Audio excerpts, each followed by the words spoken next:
RotoGrinders, Dean here. Dean 7904. If you want to get all technical, it's the start of 2 hours, 2+ hours, nonstop NBA DFS conversation. Taking y'all straight up the lock tonight. 8 games, 1 game at 7 o'clock. I think it's 5 at 7:30, 1 at 8, 1 at 8:30.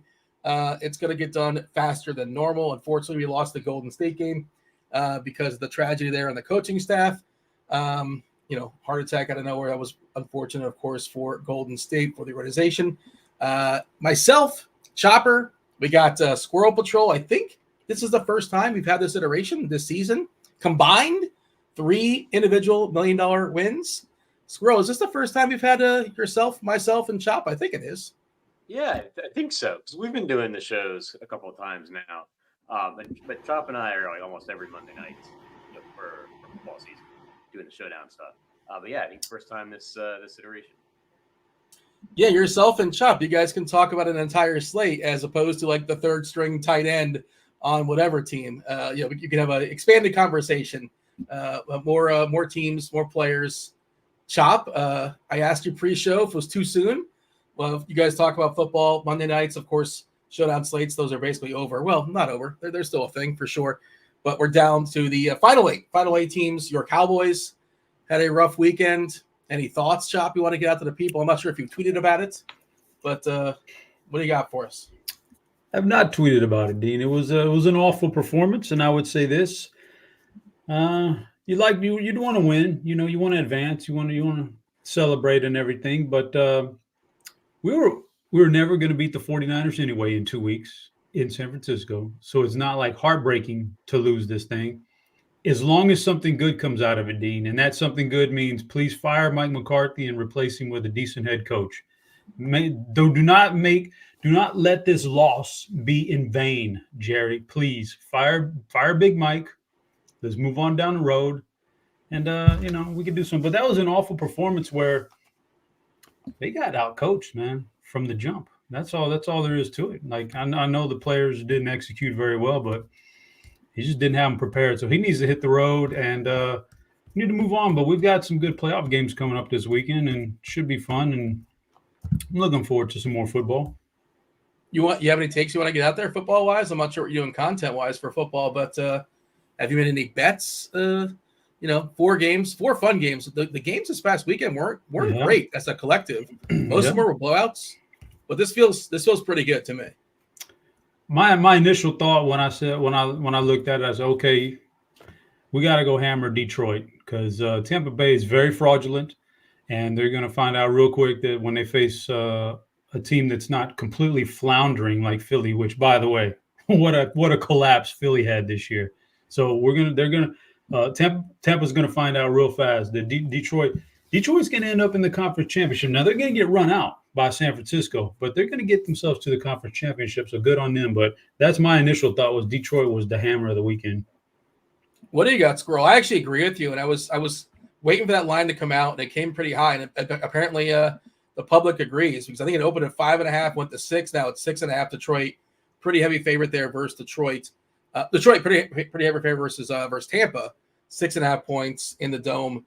There is a dome there in Detroit. Some people were not aware of that. There is a dome. The Lions play. Don't worry about the weather for Detroit this week. Squirrel, you have any thoughts football-wise? It would be at this past weekend going forward. You're a Washington guy through and through? You're a Commanders guy? Not really. Yeah, I haven't rooted for the Commanders since I was a kid, and they weren't even the Commanders. I actually, this is one of my favorite weekends of all of football season, the weekend after the wild card playoffs, because you see, like, kind of by definition, every team that's like playing this weekend usually like won their last game or they got the bye. And you have like people that are like so high on these teams like Tampa Bay, like Green Bay, and they just get demolished against a good team. So I think it affects things like DFS wise. So I think people are going to be playing like a lot of Tampa Bay and Green Bay, like maybe a little bit more than they should. Kind of thinking like, oh man, these teams like look so good. Like Houston looked so good, and they're just I haven't really like dove into the matchups yet, but I think some of these teams are just going to get smashed. If you're interested, you're out there listening, or just if you guys want to listen, Pick Six show tonight. Myself, Rich Rebar, John Daigle. This isn't for myself, but it's for those guys. Speaking of putting your hand in the dirt, though, guys. Those guys dig into everything. They'll give you some stats you haven't even thought about. There's a chance Mark Andrews comes back this week. Just going to put that one in your bucket. If you have him in your best balls, probably feeling pretty good about it. Even Sky Moore, the window's opened up on Sky Moore. I don't know if that means anything or not, but apparently he may come back for Kansas City this week. All right, the slate tonight, we had no value, like zero value, basically the entire day until we got the Pascal. Pascal traded to the Pacers for 3 first-rounders, which, like, good on Toronto for getting 3 first-rounders for Pascal. I assume they're protected to some degree, but I did not think free agent to be Pascal Siakam, who's sneaky old. He'll be 30 in a few months. Would draw 3 first-rounders, but Indiana, just they're never really going to get a big-name free agent. That's just how that goes, essentially never. What was the last big free agent the Pacers got? I'll give you some time to think about it. So I don't know who it is, or who. Maybe if Hoosiers Hang Banners is in chat, he'll tell us. So let us know who that was. But, kind of going for it there in Indiana. They had to move Brown, and that's not a big-name free agent, but that is a free agent they got last summer, from the defending champs there in Denver. But now we have some stuff. Toronto looks pretty interesting in the absence of Pascal. Of course, they're without Pirtle as well, but some of those guys are priced up too. Give me your general thoughts here. Any thoughts on that trade, Squirrel? And just as far as this slate as an overall, of course, there's some things that we're waiting for. LeBron is officially questionable. Luka's questionable as well.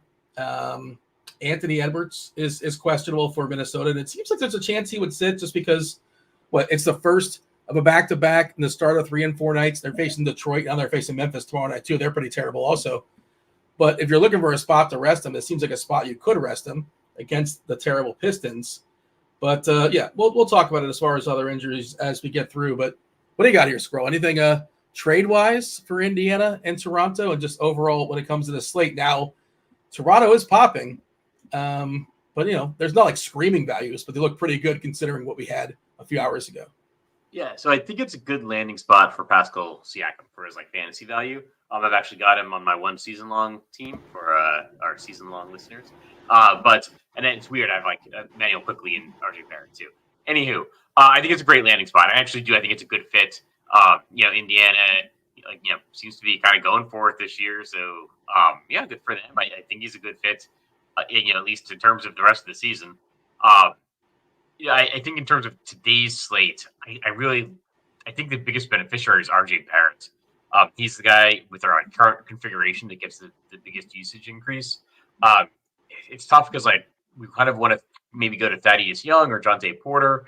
Those guys are already a little bit priced up because Jakob Poeltl's been out, and the guy that's been starting hasn't necessarily been the guy that's been really outperforming, and so it's now becomes even more of a mess. I don't know. I don't really like the value pieces that much, but I know I'm gonna jam in whoever is in that starting lineup like a donkey, like everybody else when the news comes out. But I would just not be shocked if whoever it is, plays way less than we expect them to play, and somebody off the bench. And they have a bunch of guys in that kind of power forward mold who could be the actual beneficiaries once the game starts. Because they've got Young, they've got Porter, they've got Chris Boucher still, and I think Jalen McDaniels. I think it's Jalen that's on the Raptors. And any of those guys could see increased run, or could be Gary Trent, or could be Dennis Schroeder. I don't know. It's a mess. This is about as big of an injury mess overall with the Anthony Edwards thing and everything. And Luka is questionable in the last game of the night. It's about as big of a mess for injuries as I think we've seen this season, going into the 5:00 show or the 5:30 injury report. Trent officially questionable for Toronto as well. You are right. It is Jalen of the brothers McDaniels. He's the one that's on Toronto. I just ran some optimals, and here's the guys that are landing percentage-wise in DK. The most popular player, I had some bells and some whistles, some variants, and all that kind of stuff. Most popular player on the slate that's landing the most lineups I ran, Dennis Schroeder, 44%. Not 100, not 70%, not 100%. Well, I cap it at 70. But nobody's hitting my cap. Quickly, the third most popular player, Thad Young, the 6th most popular, and RJ Barrett, the 7th most popular as far as Raptors hitting lineups. The first optimal has 3 Raptors in it. The second one has 3 as well. I saw 4. Yeah, there's 4 in the third or fourth one. All right. Chop, you have thoughts on that? General thoughts when it comes to the slate, thoughts on the trade before we kind of talk about the old game-by-game deal? Yeah, Dean, I think it's a good trade for Indiana. I think this guy's going to fit into that scheme really well. So I think it's good. I don't know that you pull this trade off if you don't already have some sort of insurances that, you have a pretty fair chance of signing.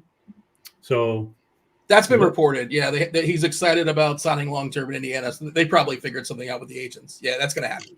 And if they, keep on their current trajectory, these picks are going to be in the 20s, and we all know the NBA, it really drops off after the lottery. So I'm not sure. I don't mind the trade at all. Sometimes you got to get, the first round picks. It can be very overrated if you're not picking anywhere near the lottery, which hopefully they don't. So I don't mind the trade. I think it's a good trade for them. They're going to get a player there, maybe sign him, like you said. It's tough to sign people in Indiana. To your question earlier, I believe that's got to go down as David West as the best free agent signing ever for Indiana, right? Like, wouldn't you say? What year was that? Was he like on San Antonio before that? What team was he on? San Antonio? Is that sound right? I think he started with New Orleans, didn't he? Maybe. But this is like, and maybe he was an all-star, and then he went to Indiana. I want to say New Orleans, all-star, then cashed in and went to Indiana. That'd be my guess. But do people in the chat know who David West is? I got another one for you. They signed another guy a while back, and I know this one because this is one of my favorite players of all time, Dean. Yeah. Monte Ellis. They signed Monte Ellis one time, free agent. Boy, but that was like his 4th or 5th team, wasn't it? Was that after Golden State? No, it was after. Definitely. Well, he started at Golden State, and Steph Curry came along and actually ran him out because Steph was so Milwaukee? good. So, but I mean, I think they signed Monte at a pretty, slightly past the peak of his career was Golden State, so probably just slightly after the peak. But Monte's a big. I love me some Monte Ellis back in the day. But I think David West, man, was the number one free agent signing. So they don't get these guys. So why not? No. You'd never get Tyrese Halliburton on the free agent market. You had to trade for him, and then look at what happened since then. So why not take a shot, trade for a guy like this, and see if you can do something in the next few years. But it should. Like you said, there was like zero injury news that was opening up value. This at least opens up something for us. So something to work with. Monte Ellis only played till he was 31. He retired at 31. I don't know if he went overseas or if he just kind of washed out. I don't recall. He did play in the 2016-2017 season for your Indiana Pacers. Yeah, averaged 8 points per game, 13 points per game in the previous season. So his last 2 years in his NBA career were with the Pacers, his 2 worst seasons. And that's the other thing. If you're going to get these studs, it's always on the back end or never, almost never at their peak. He did play for Milwaukee. I was right about that. There you go. A couple years for Milwaukee, a couple years for Dallas as well. And I don't know, it says 2 teams in 2011, and he went back to Golden State. He must have got traded or something and was a free agent and signed back with Golden State for a season. I don't recall that situation. But all right. I don't know if we're going to do better than mentioning Monte Ellis and David West. When did West play for the Pacers? 32, 33, 34 was his years, so as far as his age. And then he fell off. He went to San Antonio afterwards, then Golden State for a couple of years, where he was looks like he was pretty bad. Okay. Anything else needs to be said as far as the slate here, Squirrel, or shall we just jump in and knock it out game by game? Yeah, let's jump in. Jeffrey in chat says 2 of the OGs and True Beast from RG on one show. How great is this? Squirrel and Chop. What a day. Yeah, let's take advantage of it. Do hit that like button. Do subscribe. Turn on those notifications so you know when we go live. We do appreciate all that. I said there's just one game at 7 o'clock. And, man, I would love to skip the 7 o'clock game if I can. But I don't know if I can, especially if Edwards doesn't play. Anthony Edwards officially questionable. Minnesota, the T-Wolves are in Detroit. 222 is the total, not a very big total. But, of course, the big number here, 117, the team total for Minnesota taking on Detroit. And they are 12-point favorites taking on the Pistons, Chop. Edwards, we're kind of waiting for that news. If he plays, if he doesn't play. If he plays, he looks like a sharp play. Certainly there's plenty of other guys you can pivot to in that similar price range. But, Minnesota, front end of a back-to-back, start of 3 and 4 nights. Other injuries on Minnesota, they don't exist. Detroit is fully healthy as well. If they want to play Danilo Gallinari, newly acquired Danilo Gallinari, 35-year-old Danilo Gallinari, and 32-year-old Mike Muscala, they're certainly welcome to do so. I think that was just getting rid of Bagley's contract. I don't really know why Detroit was doing that.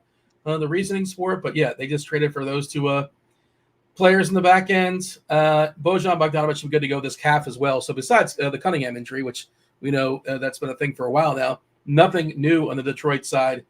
Chop, Minnesota, Detroit, start wherever you want to start. What are your thoughts as far as this game?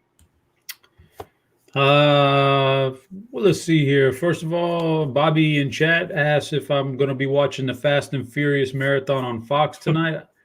I mean, no. Why would I? Fox, I would just watch them without commercials if I want to sit down on the weekend and watch a little Fast and Furious marathon. I don't need to sit through the commercials, Bobby. That's amateur hour right there, brother. And also, I forgot to say something at the beginning of the show, Dean, as far as this being our first booth here this year with Squirrel. And lately I've been getting some solo shows with you, and then we got Squirrel, and we had Kyle last week. Me, you, Kyle. It's pretty clear the powers that be have banned me and Kirky from the same booth. Probably a good call. I see the writing on the wall happening, and I mean it's fair enough to them, but yeah, it is what it is. Minnesota, Detroit. Yeah, Anthony Edwards is a guy I would like to play in this game.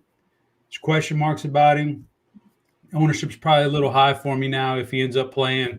So other than him, like if he sits, yeah, we can open up some more value. Mike Conley is a guy I have in the top of my rankings today on RG, just point per dollar. He's cheap on both, 5,700 actually on both sites. And he's going to come in with some pretty decent projections for that number, and it's going to be a little bit better if Edwards sits. And the popularity isn't quite there. The ownership isn't as bad as you would think. He's probably fourth or fifth on his own team as far as ownership numbers tonight. I would imagine. So Conley, Edwards, if he plays, fine. It's not a great game here against Detroit, who's terrible and should get blown out. And on the Detroit side, nobody. I would not play anybody against this defense right now in this kind of a game. So it's not a great game for me. I could actually, if Edwards plays, I could fade this whole thing and feel pretty comfortable. Conley currently projects as the most popular play here on Minnesota, 22%. And that's just because salary's a thing, as a nice little mid-tier play. And I don't generally like to play sort of chalky Mike Conley. Now, if Edwards doesn't go, we do have an if-then setup. He would get projected all the way up to actually, his projection wouldn't change a ton because he's already at 30 minutes. They're not going to push him much more. Veteran, about 30-ish DK points, about 30-ish FanDuel points, which essentially is where he's at right now. Cat will be a really strong play. Some more usage would go his way. He would jump from a 42-point DK median projection to 46. So Anthony Towns would look spectacular. Of course, the blowout is always a potential thing that can happen. It can happen in every game, to be real. And Na would get the big jump. Alexander Walker would play a projected 32 minutes, that's a big number. If that's the case, if we happen to get Edwards out, 26 DK points, 26 FanDuel points at his asking price, he would become one of the most chalky players on this slate. The other McDaniels, Jaden McDaniels, looks like an interesting value as well. Not a high usage guy, obviously, but good matchup here versus Detroit. He's relatively cheap. Squirrel, jump in here. And also, can we possibly, and I'm assuming you're running like 150. What are you running tonight? How many lineups? Yeah, I'll do 150 on both sites. So this game, it's tough because this game's a half hour earlier than the prime meat of the slate. So Mike Conley, I think, is a really good option on FanDuel because it's 5,700, especially if Edwards is out. I don't love it. There's just not a lot at point guard, and you got to play two of them on FanDuel. So without having more value right now, Conley looks pretty good. It's the kind of same thing with Jaden McDaniels, guys I don't love playing, but we have such little value that they're kind of showing up. If Anthony Edwards is out, then Karl Anthony Towns on both sides. Something looks really good. I'm a little bit hesitant to use Conley and McDaniels in that first game of the night because we have so many guys that are questionable later. That's where I'm at. Yeah, there's a good chance somebody's going to sit. New York's got a couple of guys that are questionable. We don't know what's going to go on with the Toronto starting lineup, and Gary Trent is questionable. So I feel like something's going to open up. Oh, and the Boston guys, almost everybody on Boston. Well, Drew Holiday, Porzingis, and Derek White are all questionable. And that game might be a blowout anyway. So I don't know. I'm leaning towards if we don't get anything going into like 6:37. We should know this one by lock, but leaning towards right now mentally, just kind of like trying to save the value pieces to later in the night. I just feel like Boston's playing games with the injury report. Like just every single day, it's like, okay, it's your turn to rest. Well, what body part do you want? Do you want an elbow? Okay, you get an elbow. Well, point to what do you want? Okay, you want a leg. Like I think you said, there's 3 guys that are currently questionable: Porzingis, Holiday, White, and I think there's a decent chance one of them does sit. Also, they're playing the Spurs. Like, come on, they don't need all their big guns against the Spurs. They're already 16, 15 point favorites against them. I think there's a decent chance we get one of those guys resting, but who knows? And who knows who it's going to be? But like you said, locking up multiple Minnesota spots, especially if Edwards does play, I like the versatility, the flexibility. There are 5 games at 7:30, 1 at 8, 1 at 8:30. A ton of the slate is being played at 7:30. Anybody want to make an argument for anybody in Detroit? No ownership here. I think Jalen Duren will be the most interesting play. They're going to need his size. They're going to need his girth, but they are outmatched here versus Minnesota. A ton of size on the other side, but he's fully priced, Duren. But he's there. If nobody wants him, Squirrel, or just no Pistons, and that's that.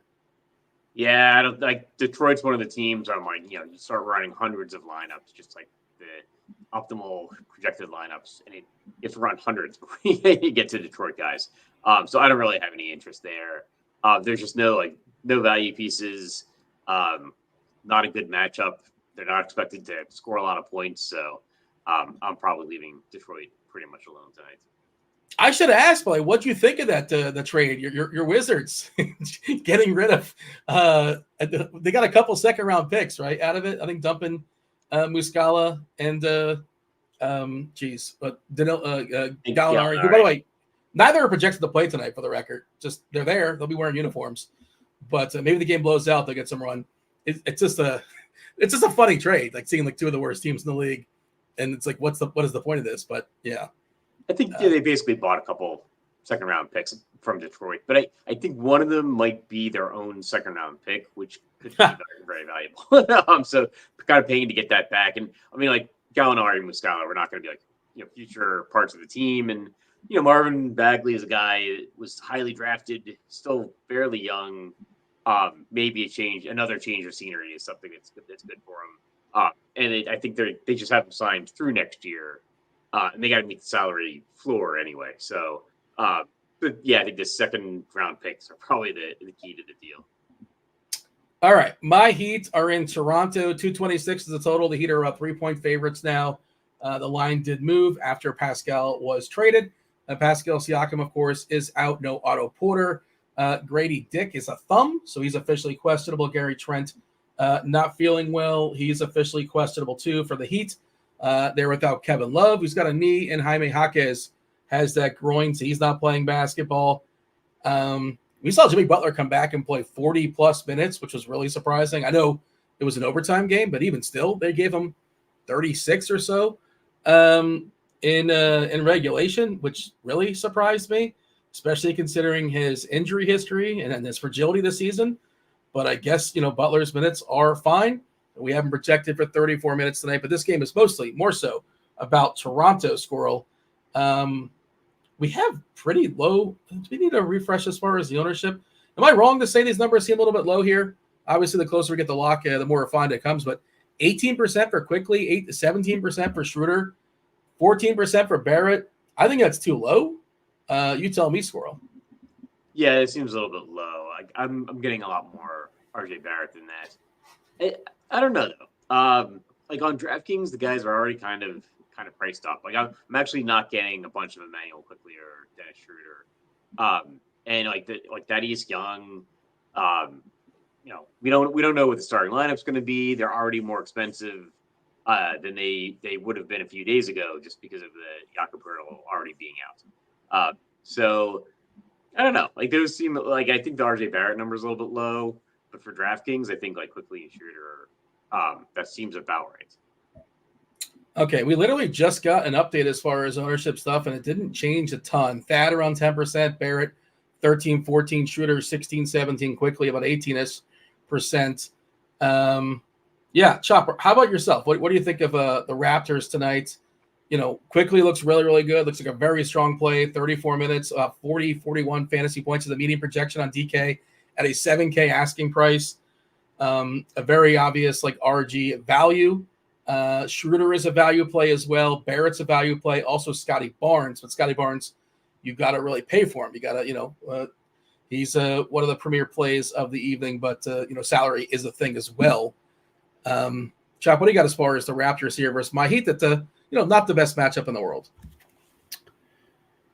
Yeah, so I like with the Siakam trade. I think it moves the needle on Schroeder, Barrett, and quickly pretty good. And Barnes okay, but like you said, Barnes priced up enough. I'm thinking we're going to see Schroeder at the most popular guy at probably over 30% owned when this thing all shakes out, and followed by Barrett, who's going to make a late surge in the ownership. And I think out of all these guys, I think RJ Barrett gets the biggest bump directly. So it's probably my favorite player from that side of the game. But, man, I do like Quickly's game fantasy-wise. So I'll be playing some of him. He's going to get a bigger projection, massive projection now, actually. And so what do we got him at? Over 40 points here tonight? Yeah, he's going to be – I like Barrett 1, Quickly 2. Schroeder, nice salary saver, 5,600 on FanDuel, 55 on DraftKings. That fits the bill right there. And if you can afford Scotty Barnes, I'm sure he's fine. But Thaddeus Young is probably a pass for me. And we'll talk about the chalkiest of chalky plays here in a little bit. That's going to be a hard pass too. But Thaddeus Young is a pass. Are you alluding to Joe Ingles? Jingles, brother. You think I'm going to play a 40% Jingles? I mean, you got another thing coming. I think he's going to fall back a little bit. I did see his projection go down a little bit. It was like 19 or 20 points during the day, and I saw like 17 or so before the show. He still was hitting some stuff just because, again, I hate to be saying the same thing or harping the same thing, but you know how it is on DK. The best plays are the most expensive plays, and the cheap guys, they get risen up so fast. Like, it's really hard to find 3 or 4 or even 5K plays sometimes that you really feel good about. But, yeah, the Ingles thing is kind of weird. Didn't really buy that. I was trying to see if we had something set up if we lose Trent. 24 minutes, where would that go? Porter, we're expecting to draw the start once again. Not a great matchup, obviously, against Bam, but center and center only. He's pretty handsy. I was looking at his per 36 stuff because I was watching him last game. He got in foul trouble really quickly. His per 36 in the NBA is almost 5 fouls. That's a lot. Not that you expect to play 36 minutes. You don't need him to play 36 minutes, but just there's a chance he gets a foul trouble pretty quickly. And Thad Young, I don't feel great about, but they probably need him to play 20-plus minutes here. Bam on the other side, you got to have at least 35 true center minutes. They don't really have many true centers, Porter and Young, basically, and Thad's an undersized center. Am I wrong in saying Thad Young was not a center his entire career? He became one the older he got. Does that sound right, Squirrel? Wasn't he a power forward most of the time? Yeah, I feel like he's power forward. He went back to Philadelphia, right? Yeah. He was always power forward. Boucher is tall, but he's, a rail, obviously. And, good luck if they're going to throw Boucher on Bam. He will just work anybody. And I like Bam plenty. It's just, salary is kind of tricky, but the matchup here for Bam looks pretty good to me. Butler is fine. Hero's fine, but nothing really jumping off the page. And Bam is the most popular play on the Miami side here, Squirrel. Actually, check that just because of salary. Kyle Lowry is coming in 13% owned at 4.1K. Revenge game back in Toronto. I can't get excited about that. Can you get excited about it? What's your thoughts as far as Lowry and just the Heat overall? Yeah, not a big fan of Lowry. Probably my favorite on Miami guys, and a little bit more on FanDuel and on DraftKings, but Bam Adebayo. I actually question who's going to be rebounding for Toronto here. Because Jakob Poeltl's already out now, Siakam's out, traded, and they have some big guys, but they tend to be the skinnier big guys or short. Boucher.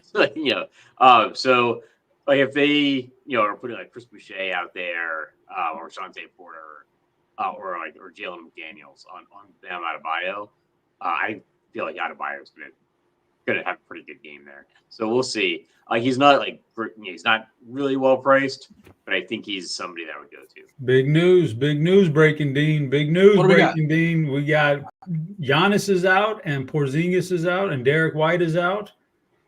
We got some big news breaking, Dean. Yeah, we should have known the Boston thing was coming. Yeah. The Giannis one's kind of surprising. That's an Giannis comes out of nowhere. That's big, brother. That's big. All right. Okay, Middleton and Lillard. What's his name is back for him too. Is it Jay Crowder is back? Right, somebody's back for. Yeah, good. I don't know how much run they're going to give him. Jay Crowder, but good call. Is he like 3K? There's no way he's 3K, right? I haven't checked his salary, but yeah, I thought at least one of those Boston guys would be out. But now Porzingis and Holiday and White, man. I mean, Tatum's going to jump off the page. His projection is going to be.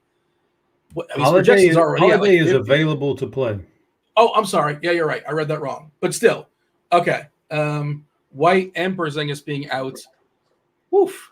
Okay. Maybe we'll. You know what we'll do? We'll put that game last amongst the 7:30 games, and hopefully by that time, our projection team will have enough time to update the Boston projections. But like right now. Tatum has a 51.5 point projection versus San Antonio with Holiday in. Well, he's going to stay in with White in, who's going to be out, and Porzingis in, who's going to be out. So, all right. And I'm guessing Horford plays tonight and rests tomorrow. So maybe Horford would be interesting versus Spurs also. Horford probably matching up versus Wembanyama. That should be pretty fun. Okay. Anything else we should say here as far as Toronto and man, this slate, it flipped on its head. Somewhere Pete Overs and his ears are ringing for sure. But, Toronto is going to be super popular, and they still probably are to some extent. But, Boston's dropping a hold my beer, and Milwaukee getting rid of Giannis is a big deal as well. We still have Luka up in the air. It's questionable. That game is at 9:30? 8:30 game. Hopefully we get some clarity on that. He's missed several games with some injuries. Chop, you got anything else as far as Toronto and the Heat? No, moving on down the road. Okay, we're going to bump San Antonio, Boston to the back end of the 7:30 games. The Magic take on the Hawks. That's 229 as far as the total. Atlanta is a 4-point favorite here. As far as who's in and who's out for Atlanta, let me pull up and get my list. I should have had that right on cue, but I was already looking at Boston stuff. Yeah, Atlanta's pretty healthy. No DeAndre Hunter. He's been out for a while. Nothing new there. Wesley Matthews, he's out. Doesn't matter. Orlando, nothing new really. Gary Harris is out with his calf. And Franz Wagner, who's out. He's been out. He's still out. Certainly up in pace here. Good matchup for the Magic. One of my favorite plays coming into the slate was Banchero taking on the Hawks. I'll throw this one to Chop. Start with the Magic. Feel free to start where you want to start, actually. You got some freedom, but I think Banchero is the best play in this game. Well, I'll start with Atlanta because it's pretty easy. I don't like anybody on the Atlanta side. There's not enough opening there for value there for like no injuries that's opening anything up. And this Orlando team plays tougher defense, so I can pass on Atlanta. I don't think I need anything there. And I'm with you, Banchero. Yeah, especially on DraftKings where the salary is a little bit less than FanDuel. He's a massive play here. This is a great game environment for him. Paced up a little bit, lack of a defense on the other side. The injuries on his own team have opened him up to be doing, to be pretty darn phenomenal lately. So it's been Caro. I'm not playing, 30+% Joe Ingles, man. Not doing it. I'm also it's going to fall back now. Just not to cut you off, but that's going to fall back with new stuff opening up. Yeah, that's fall back. And then we've got Isaac projected with some ownership. Man, I don't hard pass on guys like this, No. So, yeah, hard pass on that. Yeah, I think it's just Banchero here, man. The rest of this didn't really jump out to me, so I could one off him from this game. Wendell Carter is also back too to kind of muck stuff up for Orlando. He played 19 minutes in his first game. I suppose 18 minutes. I suppose that can go up. But yeah, Orlando has like too many guys just in general. I know they're without Wagner, which is really making things good for Banchero, but it feels like they can clean up their roster by getting rid of a couple of guys in the back end. Pretty crowded as far as their guards too.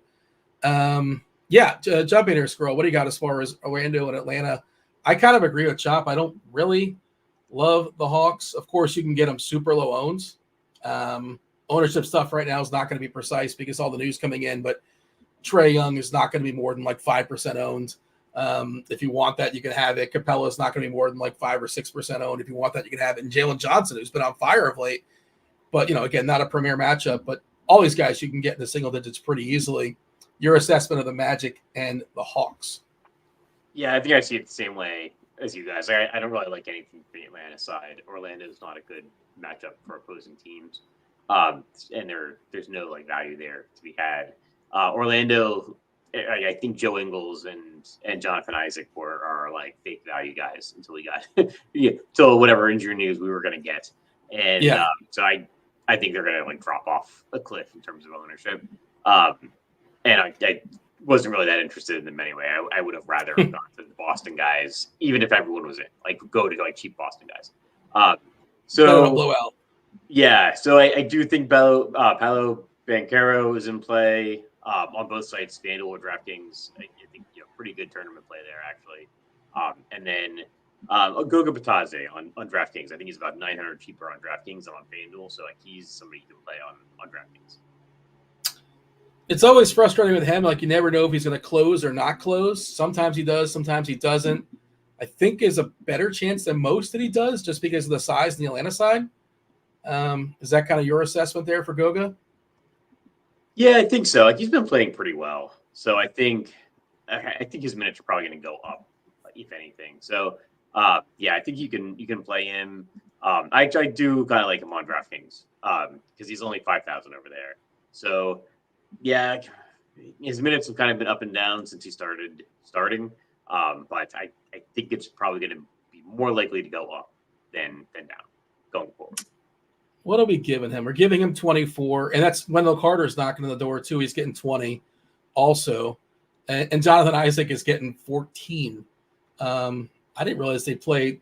Did they cross those guys over? Did they play two of those three on the court sometimes? I guess they may. Not something I've really noticed or paid attention to. By the way, Edwards officially in for Minnesota. So Minnesota fully healthy going into that matchup versus Detroit. So if you were thinking about passing on the first game, you don't have to. There's certainly some good stuff on the Minnesota side. It feels a little bit more comfortable. Jeffrey in chat is saying I said the word popular weird. Do I say the word popular strange? Feel free to call me on it. I'm not sensitive about it, but I don't hear it when I say it. Am I saying that wrong? Popular? No? Yes? You gotta skip over the U sometimes, but not entirely. It's still there a little bit. Popular? I dropped the U? Yeah, dude. You've got issues sometimes with pronunciation, my friend.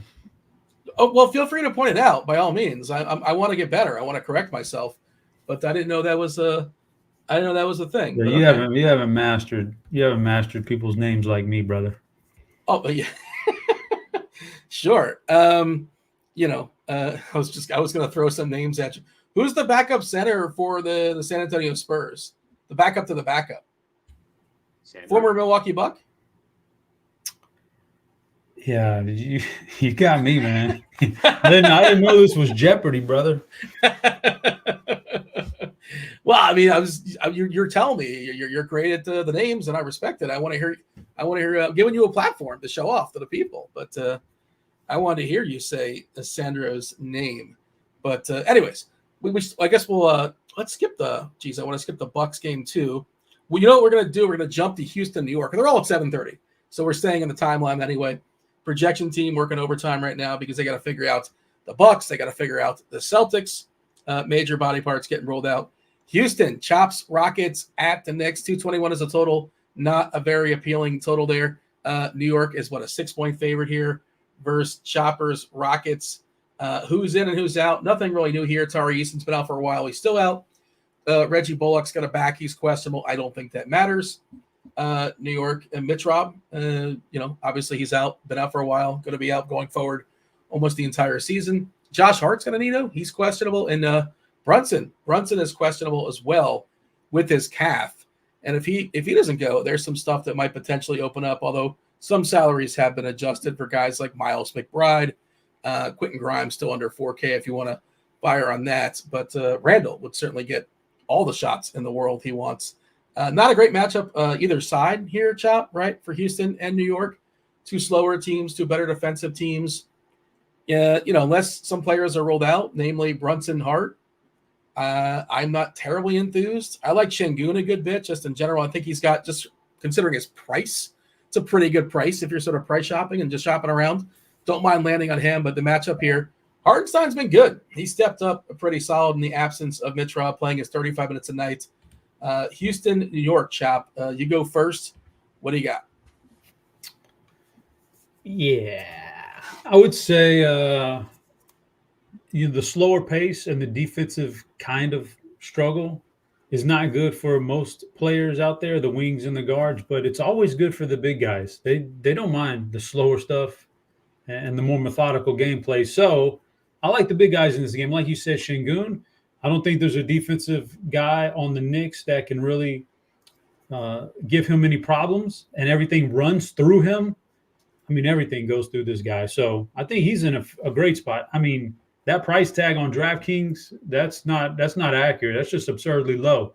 He's under 8K, so I like that one. But then on the flip side, I like the run back with Randall. Randall doesn't want to be in a high-paced game anyway. He likes the slower stuff. And who are they going to match up on Randall? Like, are they going to try to throw Jabari Smith out there? Like, that ain't going to work. If you haven't noticed, he's on the Wimbayama diet, man. Like, those guys are thin, brother. So I don't mind Randall. Hartenstein's okay. He's been putting up good numbers, but the price tag's getting up there, though, a little bit. But I like the two big guys, Randall and Şengün, in this game. Yeah, I can avoid the guards here. Pretty much on both sides, looks like it. But I don't mind the big men for this game. Şengün, Randall, and a little bit of Hartenstein. But I think Randall could drop a slate-breaking performance here tonight. You like kind of a little bit of a mini stack there, possibly Randall and Şengün. Not having to go much beyond that. I think they kind of line up with each other. If Houston keeps this thing competitive, then they'll both be on the floor Actually, Şengün doesn't play a ton of minutes, but he doesn't need to. He still gets his in about 32 at night. So, but Randall, yeah, if we can keep him out there engaged in this game for his full allotment of like 37, 38 minutes, there's not much of a defensive force against him tonight. Where's Şengün at in All-Star voting? I heard that they're making a big push there. That there's a Turkish contingency out there trying to get him to the All-Star game. You don't want to mess with the Turkish now. I'm not messing with them. I've been told. My understanding is that all of Turkey is voting for Şengün to be an All-Star as well. But I haven't done the math and said who are the centers? But in my brain, in my head, I feel like he's an All-Star this season, center-wise. But do we know about this, Chop? I feel like this is something like the Houston broadcast. Like when you're I don't want to say a mediocre team, but like you're in the mid, you got to stress some things and try to get excited about some things. They probably are trying to push their fans to get Şengün to the All-Star game. Yeah, I haven't seen the votes. I haven't really paid attention to the All-Star voting, but the league typically doesn't recognize the good big man like that. Like, I remember, what was it last year when they did they picked the teams and everything, and they didn't pick Jokic till last or whatever. Like, they don't respect the big guys enough, man. The passing big guys. Well, that was LeBron and was it LeBron and Giannis? Like they were the captains. Is that what you're talking about? Yeah, when they do it playground style and they're picking their teams, and then they left the guy out there till second to the last pick. Man, come on. They don't. I feel like they have inside jokes, and they probably have some kind of gambling they're not aware of. Like they're betting on certain things. I feel like they're just playing jokes on other people. Like wasn't there somebody they made last? Was it Kyrie they made last just for fun? And there was a whole studio thing with Charles Barkley and Shaq joking about what was happening. No, the joke was a straight up slap in the face of James Harden that one year. That's what it was. That's what I was thinking. That wasn't a joke. That was just disrespectful, man. Jump in here, Scroll. If you have any All-Star thoughts, by all means, throw them out there. But your take is when it comes to New York and Houston. So yeah, I think I'm actually pretty interested in Julius Randle if Brunson's out. And then that might be a kind of sneaky thing, especially if we don't get news by lock. I'd actually boost Julius Randle up a little bit just in case, because he's kind of on that borderline of being a reasonable play anyway. And if Brunson's out, that kind of boosts him up a lot. And I do like the idea of running it back with Şengün if you can.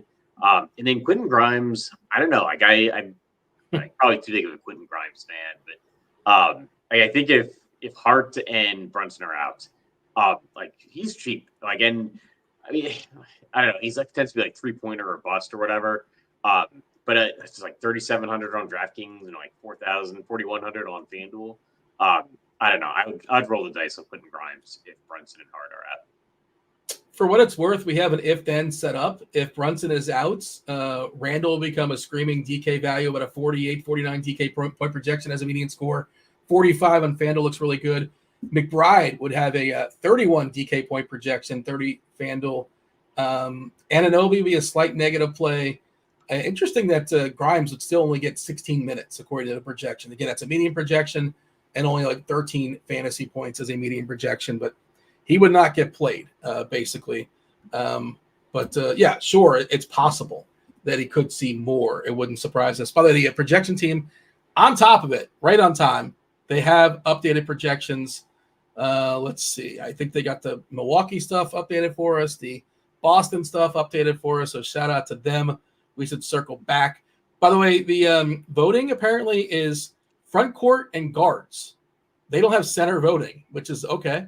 That's what I'm seeing. And the Western Conference leaders as far as front court, LeBron, Jokic, Durant, Anthony Davis, and Kawhi. I only see the first 5, but those are the first 5 guys for the front court. All right, just throwing that out to the people if you're curious. Okay, let's jump back because we got to talk about 2 more games at 7:30, a game at 8 o'clock, a game at 8:30. You got crunch time coming in about a half hour or so. Kevin Roth be holding that down. You got Taylor Smith as well as Keith Eyster. First game, let's talk about the Celtics. Spurs at Celtics. Celtics still big boy favorites here. 238.5 is the total. Boston, we just got the news that Porzingis is not going to be playing basketball tonight because they gave him a knee, and Derek White has an ankle. Jrue Holiday is available to play with his elbow. And Jaylen Brown, it's a miracle. He's healthy. He's off the injury report with his knee. San Antonio pretty healthy, but they're just still pretty terrible. Squirrel, I guess we have to play some Celtics, right? Because they're probably going to pummel the Spurs. But, for however long they're out there, Holiday, Brown, Tatum, they're going to do some pummeling. How do we feel about Boston? So I actually like Jrue Holiday a lot as the guy that's playing with Derek White out. So I think I'm going to be getting to a lot of Jrue Holiday. And the other guy that I had tagged, even before the injury news was Peyton Pritchard. Just because I think, and now I like him even more with like Derek White out, is that he could be getting the blowout run. Even if so, he'll be playing his like normal rotations. And then he should be playing a little bit more with Derek White out. And then like he could get blowout. I mean, this is a 16-point spread. Like people ask about blowouts every day, every night. Like even if the biggest spread is like a 6-point spread, people are like, well, the team's favored by 6 points most of the night. What if there's a blowout? Like this is a 16-point spread. That is actually pretty big.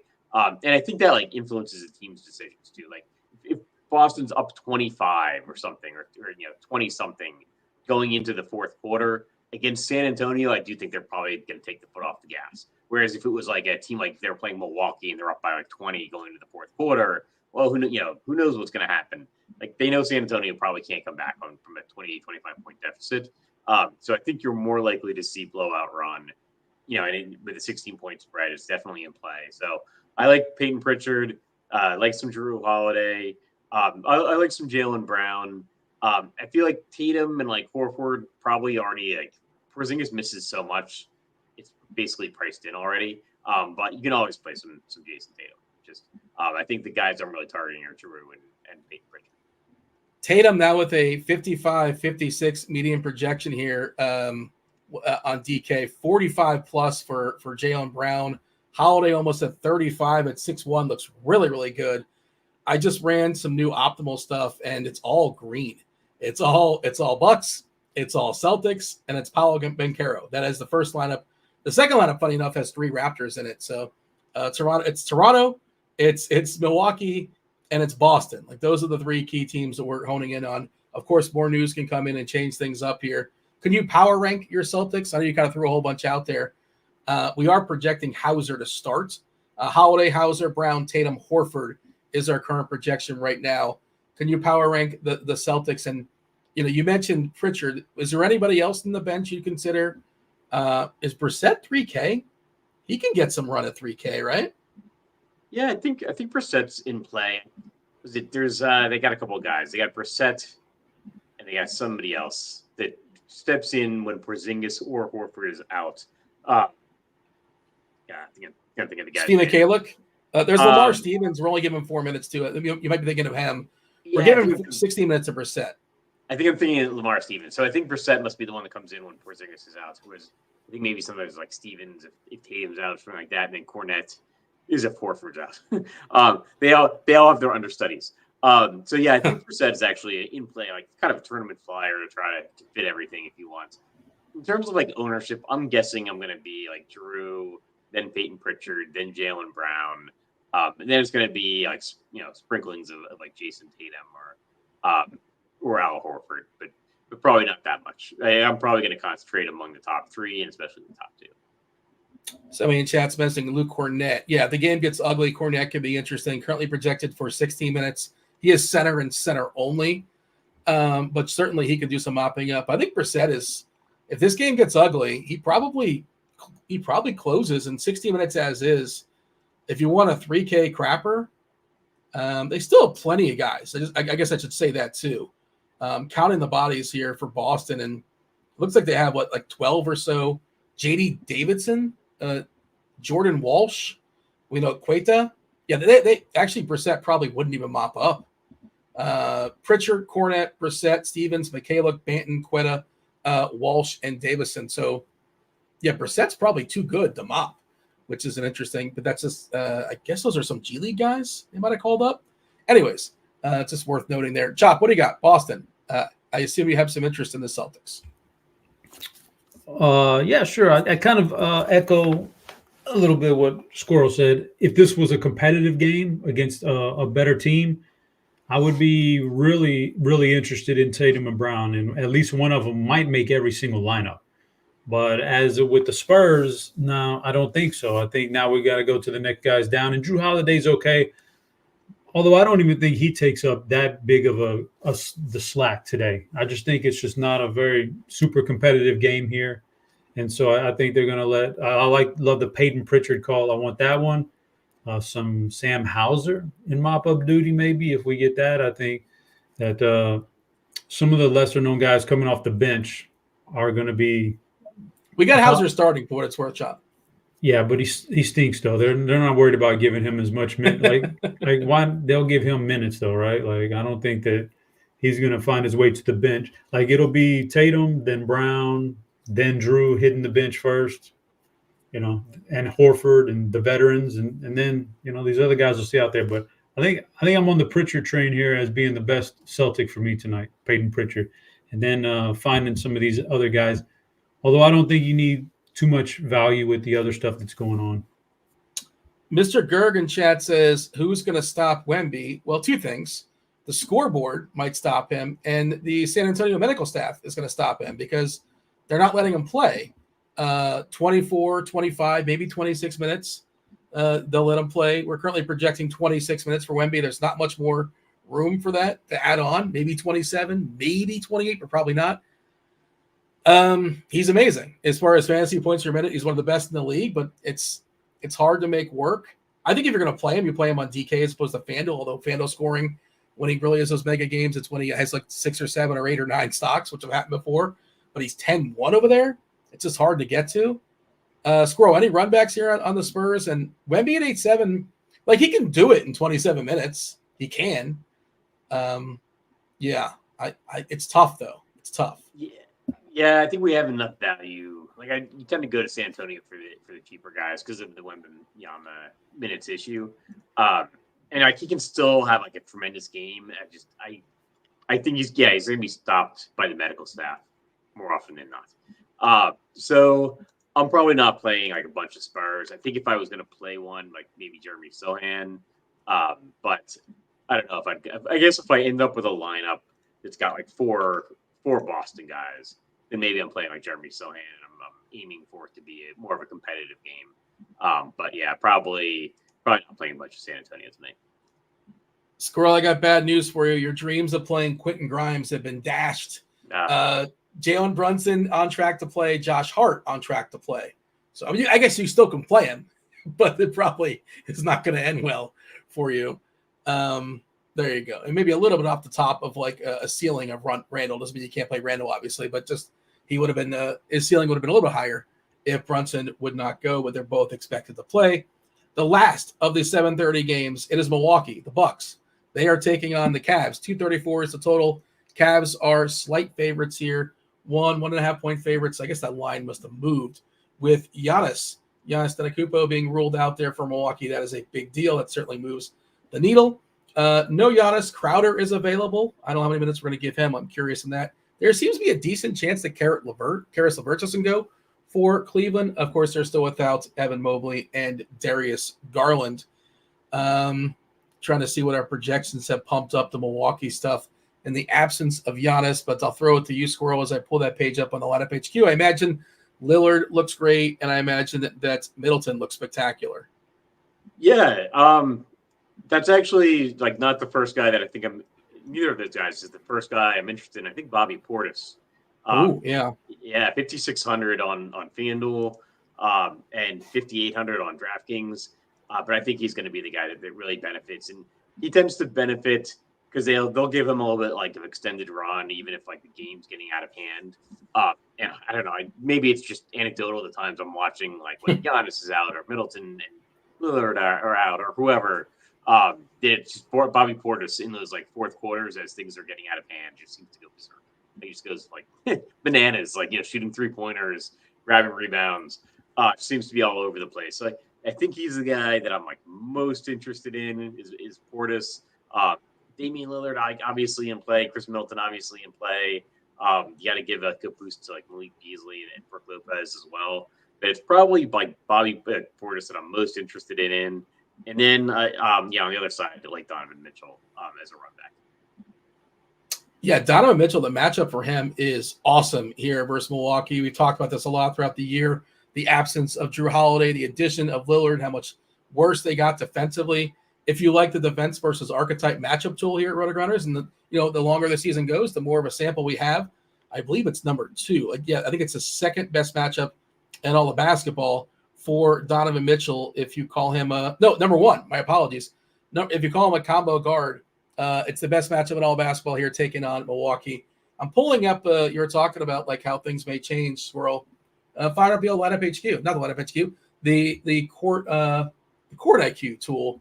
Let's kick Giannis off and see what changes. Who gets the biggest boost when it comes to fantasy points and usage? Chop, I will throw it to you as I pull that up. Milwaukee, Cleveland. What do you got? Milwaukee, Cleveland. You want them both, Dean? You want both teams? Give me everything. Whatever you got. Well, my hot take, I think my hot take today in the survey was Lillard and Mitchell dueling it out. And so I'm going to stick by that one. Oh, yeah, I'm going to stick by that one. I really do think that the run back for any Milwaukee is going to be Donovan Mitchell. And so I'm going to go that route for sure.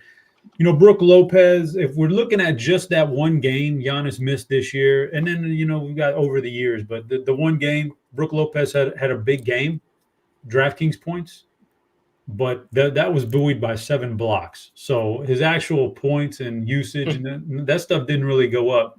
Malik Beasley had a big game as far as scoring and usage. The one game Giannis was out, not off the court, but out completely. I think that matters. But I'm with the Bobby Portis call. And, I think Lillard is obviously a guy who's going to pick up some extra shot attempts, and he's going to go at it in this game with Mitchell.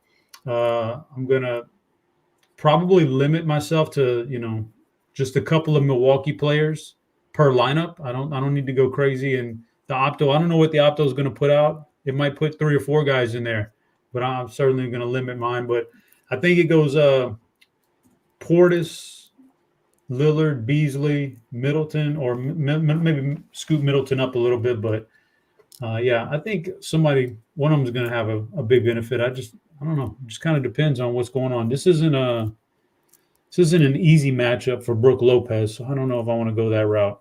But I think for the rest of the guys, kind of like the rest of those guys.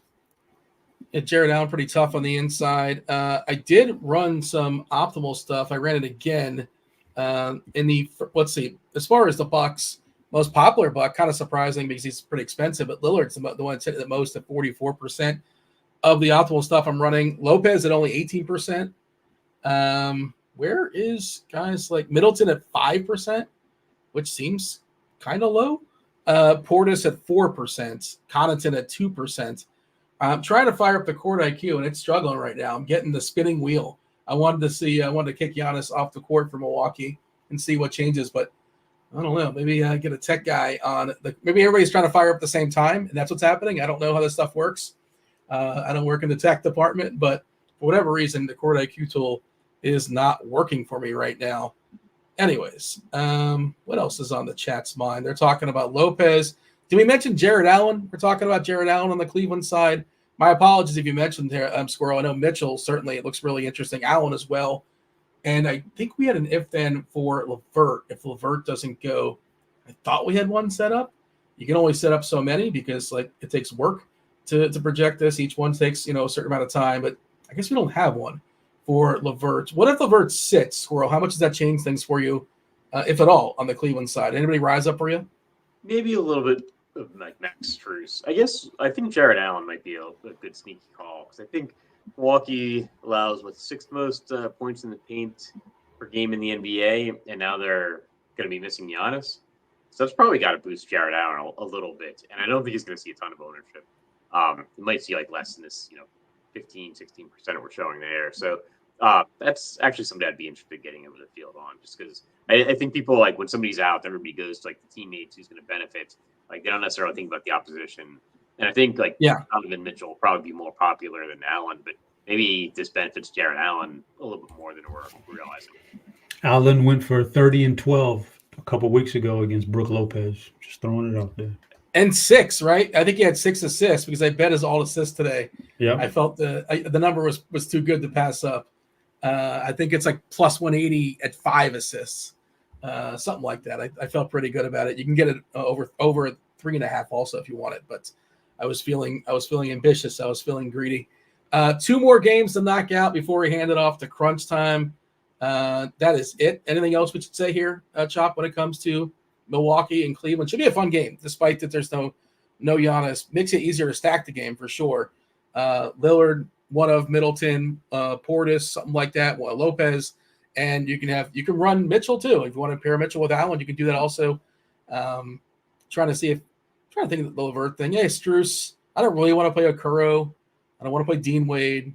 Yeah, there's not very much else. You kind of know where the fantasy points are coming from, and it's not that hard on the bank. You're gonna have to get some value pieces, maybe some value Boston stuff. I don't know if that's too chalky or not, but let's move on. Let's talk about the only 8:00 game. It's the Hornets and the Pelicans. 229.5 is the total. The Pels are 11-point favorites here. First, the Hornets. The Hornets' life is a little bit better with LaMelo. LaMelo is back for them, but they do have currently a questionable Brandon Miller. He's got a back. Everybody else doesn't really matter so much. Nothing really new with New Orleans. They did trade away Kira Lewis in that Indiana trade. He probably wasn't going to get much run, if at all. I think actually he was going to get sent down to the G League, if I'm not mistaken. So his travel plans are all sorts of messed up today.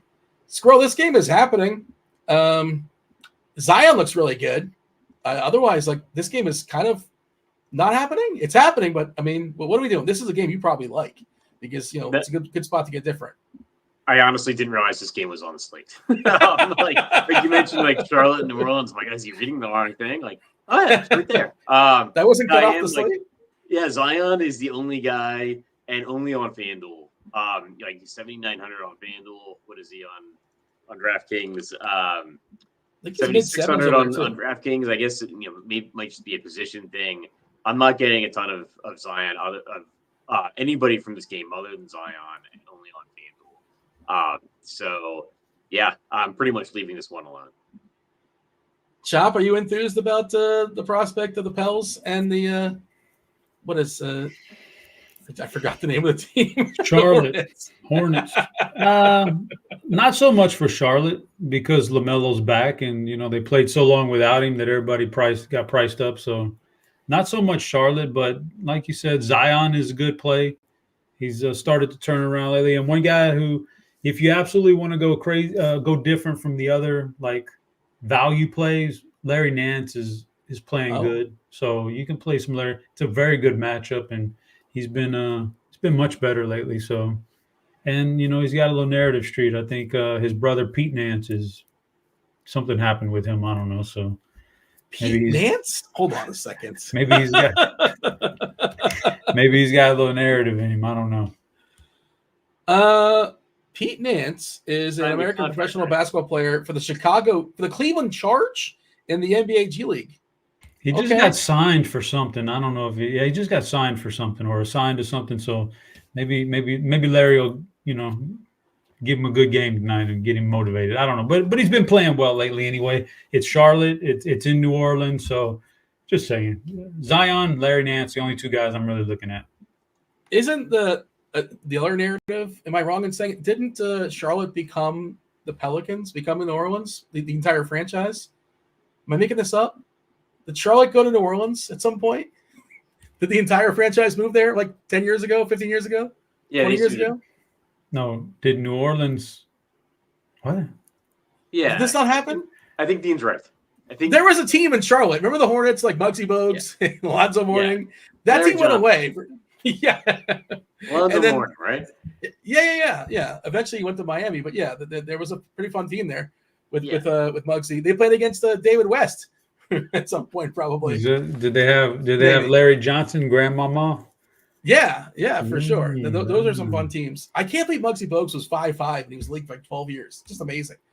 Shout out to him. But okay. I don't think any of these players care. I was just trying to think of a worse narrative than Pete Nance. I'm just surprised Pete Nance is a person and actually does play basketball, and I guess is related to Larry Nance. But I think we spent too much time on this game.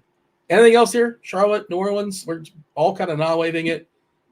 Zion, if anything, like nobody's going to play McCollum. If you want to, I guess you can. Anyways, the hammer game is still up in the air.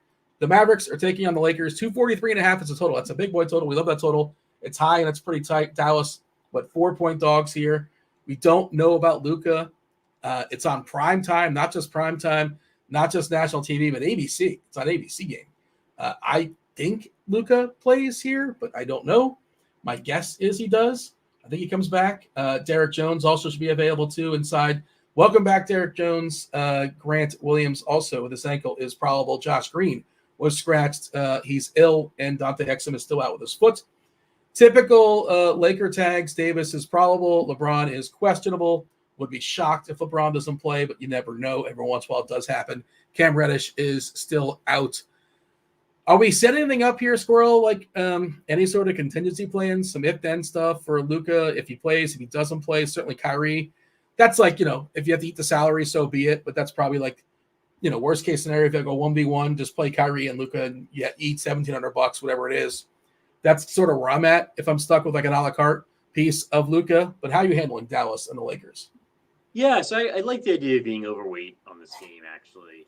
It's got a pretty high total. I think Luka's going to play. It's hard to tell. But D'Angelo Russell's priced pretty well on both sites. He's actually a one-off piece I'm getting a lot of. He's been in the starting lineup the last 2 games. So I think I've got him tagged there. And I like playing some Anthony Davis on DraftKings, playing some LeBron on FanDuel. And then if Luka's in, you can maybe potentially swap some things around and get up to Luka in some lineups, depending on what your goals are for that lineup. Like maybe you're way behind and you're just trying to get up to Luka, get to like Luka and Taurean Prince or something like that. If you've got D'Angelo Russell, I think, and LeBron James or Anthony Davis. So, it gives you an opportunity to be a little bit different and get Luka into your lineup potentially. I don't mind playing some Luka from the outset. It's not a huge drop down to Kyrie. And if you've got multiple pieces from the game, then maybe you can also like upgrade somewhere else. I like the game overall actually to be overweight to this game.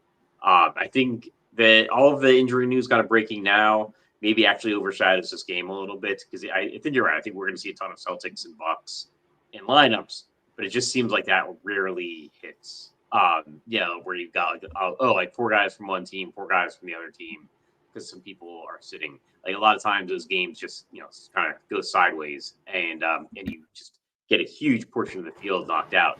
So I like the idea if I'm going to stack a game, maybe stack this game, and it gives you some late swap possibilities. Yeah, Davis can get like 20 rebounds this game against Dallas. Dallas, one of the worst rebounding teams in the league. I love Davis as a big spend. I think if you can somehow get Davis and Luka and make that work, that feels like an awesome little mini stack. By the way, Orlando's lineup is out. It is confirmed with what we had as our projected lineup. Suggs, Houston, Okiki, Bencaro, and Gogo Batadze. Chop, what do you got? Lakers, Mavs. Yeah, Squirrel kind of stole my thunder there. I think this is a real true late night hammer. I think this is a great game. So if Luka is in, then he would be projected as the highest scoring player on the slate, and people are just kind of forgetting about it all. The matchup does not matter to him. In fact, so far this year in 2 games against the Lakers, he dropped 30 real life points in each one of those games, 17 assists in one game, 12 boards in another game. So he's going to put up points on the Lakers. And like I said, he'll, especially with Giannis scratched, he'll be the highest projected player on this entire slate. And you get him for no ownership late night. If you had the salary with all the value in the early games, you run it back with Anthony Davis, because Davis is a matchup nightmare, I think, for Dallas tonight. And so I like the stars in this game. I don't necessarily like the scrubs, because I'd rather have the value from the other places. But between Luka and Kyrie and Davis and LeBron, I think this is a really good place to get 2 stars going at each other in this game.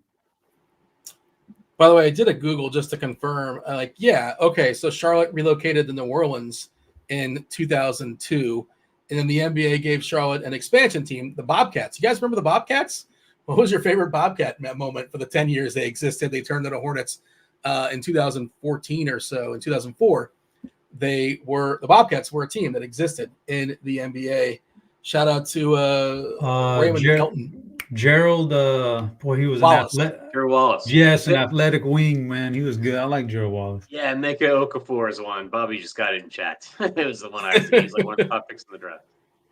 Kemba Walker, was he a Bobcat? Probably was. Probably a Bobcat. I'm not trying to think when they actually switched over from Bobcats. There you go. They're talking about Kemba in chat as well. Let's see. Crunch Time's coming in just a few minutes, knocking on the door. Do want to tell the people about, I waited way too long, about SimLabs. Use SimLabs to generate DFS lineups with the power of simulation, combining data from every aspect of the slate to churn out lineups that match your preferences.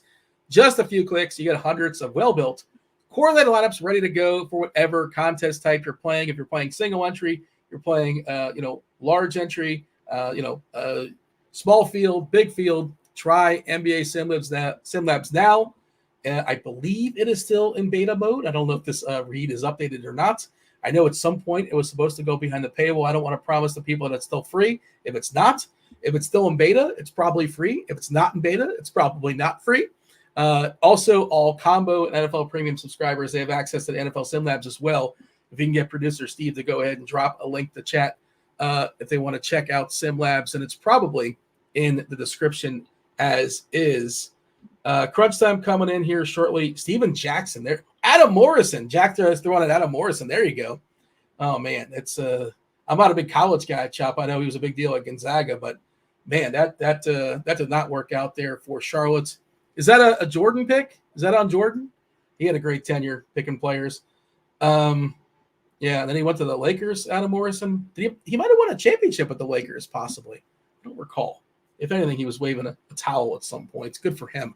I think he might have been good overseas. Did that happen? Am I making stuff up? I'm not really sure. Crunch Time coming in. You got Taylor. You got Keith. You have Roth. Who's the player?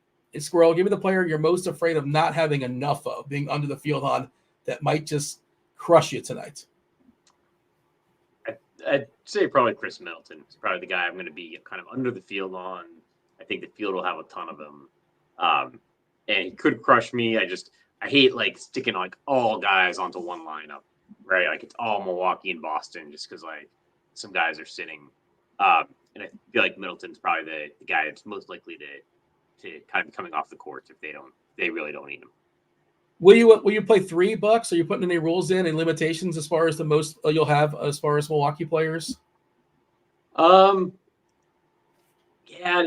probably actually don't mind the Cleveland guys, right? I don't mind playing some Donovan Mitchell or some Jared Allen. So like I wouldn't mind a rule that's like if you're playing 4 $4, you got to have at least one Cav in that lineup, maybe even 3. Just to maybe even get more Jared Allen or Donovan Mitchell in my lineups. I got to say, I hated this slate like 4 or 5 hours ago. I did not like it. Just kind of making lineups. Now I think it's pretty fun, and it's pretty open. Like there's enough stuff now where you could also get pretty good stuff that's going to be kind of neglected. I'm curious the way people build. They'll just like the Boston situation opened up, the Milwaukee situation opened up. Toronto is there as well, and there's some other pieces that we should, certainly pay attention to. Chop, same question. Who's the player, team, however you want to answer that question, that you're most afraid of just not having? And I think you just make one main lineup, right? No. Oh, never mind. No. I mean, everything's different tonight with 8 games. It's going to be like 20 lineups. But who's the guy that is that I'll be underweight on? That, well, he doesn't scare me, but I sure hope he doesn't crush me. That's Joe Ingles. That's for sure. I'm gonna be way underweight on Joe Ingles. I hope he don't crush me, but realistically, the guy that could crush me that I will be underweight on is RJ Barrett.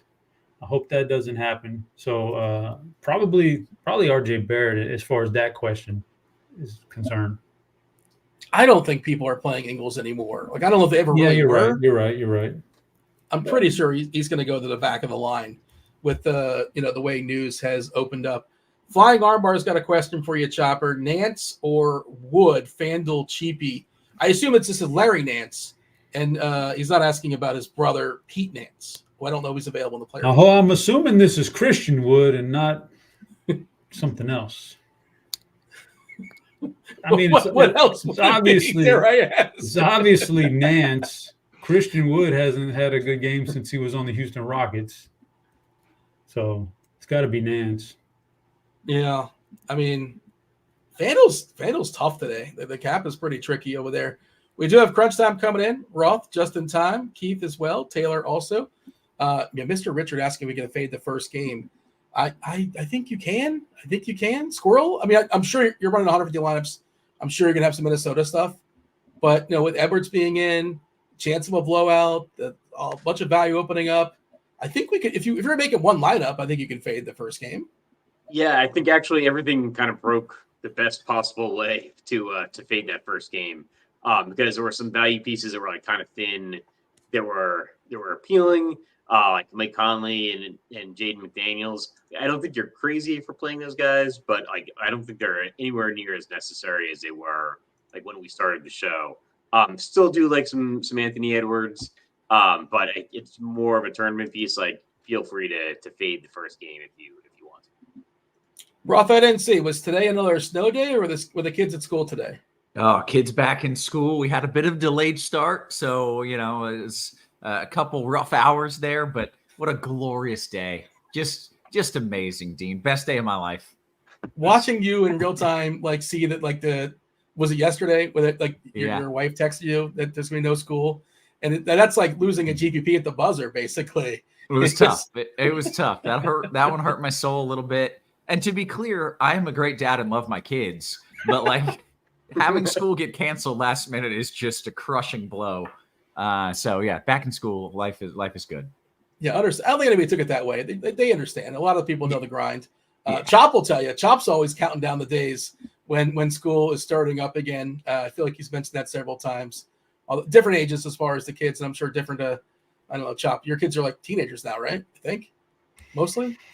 Yeah, correct, Dean. I let them know. I sent out a text on Monday night when I got word that school was school was happening on Tuesday and Wednesday. They were not canceling school. I sent out a text to my kids like, here's the message. Wake up on Tuesday morning and I'm like, there's not a lot of movement upstairs. And I go upstairs and the boys are both like passed out and not moving, and the school starts in 10 minutes. And I'm like, what are you guys doing? They're like, it's cold. Nobody's going to be there. I said, get your ass up. Let's go, brother. They're not staying home with me for another day. You just had a 3-day weekend. All right. With that that, makes you feel better. Yeah, I'm glad I'm not alone. And Chop loves his kids. All that stuff's implied. He didn't say it like Ross said it, but That's it's implied. debatable. All right. Myself, Squirrel, and Chop, we do appreciate y'all watching the First Sports. Hit that like button. Do subscribe. Do turn on those notifications. And do stick around for the FanDuel sponsor crunch time. 40 minutes. 40 minutes until lock. Keith and Taylor, they got you covered. Roth's going to hold it down. Roth, take it away. Good stuff. As always, welcome to it, ladies and gents. It's crunch time. It's sponsored by FanDuel, and we're joined by two of the sharpest minds in the biz. To my left here, it is Keith Eyster, a.k.a. the Iceman. What up, Ice? Not too much. Nice little 8-game slate here. Much better than the 3-gamer we had to deal with yesterday. So lots of news on this slate. I think it's a pretty much do whatever you want kind of slate. Okay, a lot of news that has happened. And is there still more news we are awaiting, or no? We've got it pretty much figured out? We have most of it except for Luka. He is the big one. He's missed a couple of games. Kind of feels like he's going to be back tonight against the Lakers, but definitely big news that could break and change some things late for sure. Fairly relevant one there. All right, we got Taylor in the house as well. Taylor, how are you? I am doing well. Like Keith said, we kind of had some chaos about, 30 minutes ago, but hopefully we're through it. I do think Luka will play as well, so some minor stuff, but nothing too earth-shattering we're waiting on. Okay. Well, we're here to navigate the folks through the chaos that has happened and perhaps what will still break. Okay. I'm good. All right. We're getting warmed up. The vocals getting ready to go here. Let's kind of break down the slate a little bit. Taylor, we like to start with a FanDuel cash build, but if you want to zoom out and give me the key tidbits, the important things that maybe some folks have missed, that's always a great way to start. Yeah, so the big news recently was that Giannis was ruled out, which came out of nowhere, not even on the injury report, but he will not play tonight. The Celtics will be without Porzingis and Derek White. So, this game was looking dicey before. They're like huge favorites over San Antonio. Still could blow out, but there is more value here as a result of that. And Pascal Siakam was traded to Indiana, so he will not play tonight. So Toronto value looks decent. Tough matchup against Miami, but many of these guys popping in projections. Okay, very good. I think with that, we can just roll right into it. FanDuel cash build, where are you starting? You're starting with Dame. He's only 8,500. He was already an okay value, even with Giannis in. Not a great matchup against the Cavaliers, but should see most of the usage. Too cheap for that role. He's an easy plug and play in cash on both sites. Quickly and Schroeder, like we said, no Siakam, more usage for them. Should see most of the minutes. We have Schroeder projected to start with Siakam gone, so both playable. Schroeder point guard only. Quickly, either guard spot. Quickly is the better play, but Schroeder is the better value. D'Angelo Russell, not a bad cash piece either. He's been starting again for the Lakers. He's kind of back in the good graces of Darvin Ham, so he looks like a decent value in the 6K range. Shooting guard Chris Middleton for the same reasons. Dame looks good. Middleton looks good. Not playing limited minutes anymore. Bigger role without Giannis. Easy play at 7,100. Jaylen Brown looks a little better now without Derek White in the backcourt and no Porzingis. So more usage for him and Jason Tatum. Joe Ingles is kind of popping as like a punt off the bench for the Magic, but don't love that. It is more viable in cash than tournaments, but still would prefer to not play him if I can avoid it. Sam Hauser is kind of the value at small forward now. 4-4, we have him projected to start against the Spurs. Great matchup, even in a blowout. I don't know if he'll play blowout run, but the matchup is what kind of brings me around on him, and he's cheap. And cheap on FanDuel tonight's hard to come by. So fine with that. Paolo Banchero looks good. Atlanta's a great matchup. They're still without Franz Wagner. He's getting all the usage for them. Paolo's a nice kind of mid-range, upper mid-range spend on both sites.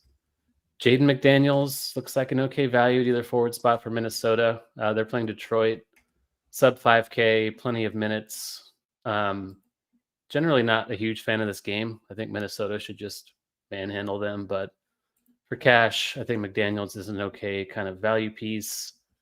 Thad Young, maybe. I do prefer Thad Young to Jonathan Isaac among cheap forwards.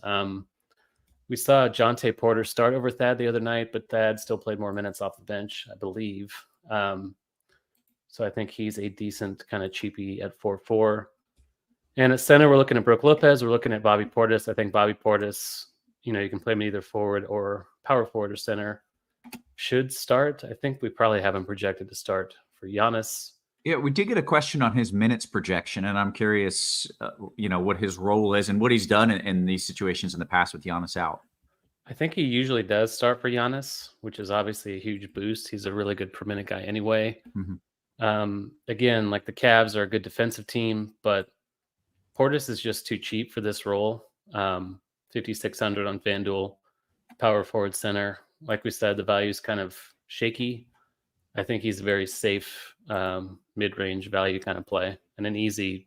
He's like a lock in cash, I think, on both sides probably. We do actually have Andre Jackson projected to start, but Portis with 26 minutes. I mean, he's going to have like that 6-man type of role where he's playing at least as many minutes as Jackson, if not more.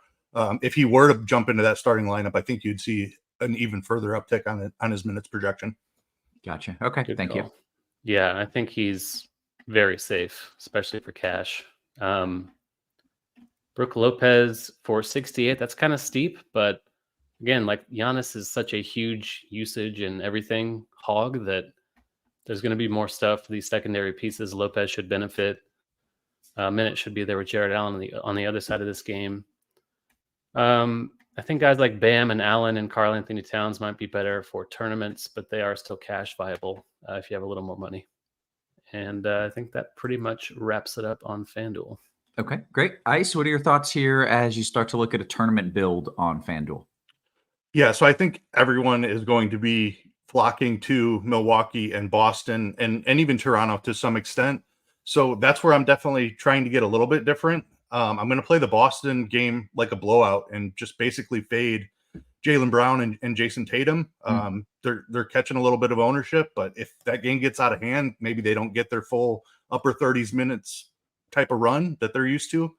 So if you're seeing something like 32 minutes for those guys, it's going to be difficult to put up a ceiling score, even in a fantastic matchup.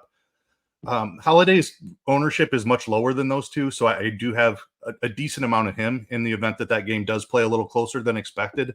But my favorite play from the game is Peyton Pritchard.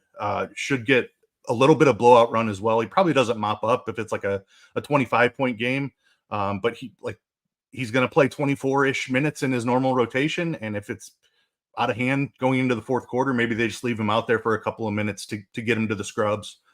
Could see upper 20s minutes potentially.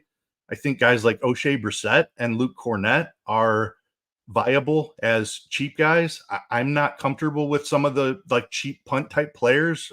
Sam Hauser, who's expected to jump into the starting lineup, is probably going to come with massive ownership, and he's just not a big per minute guy.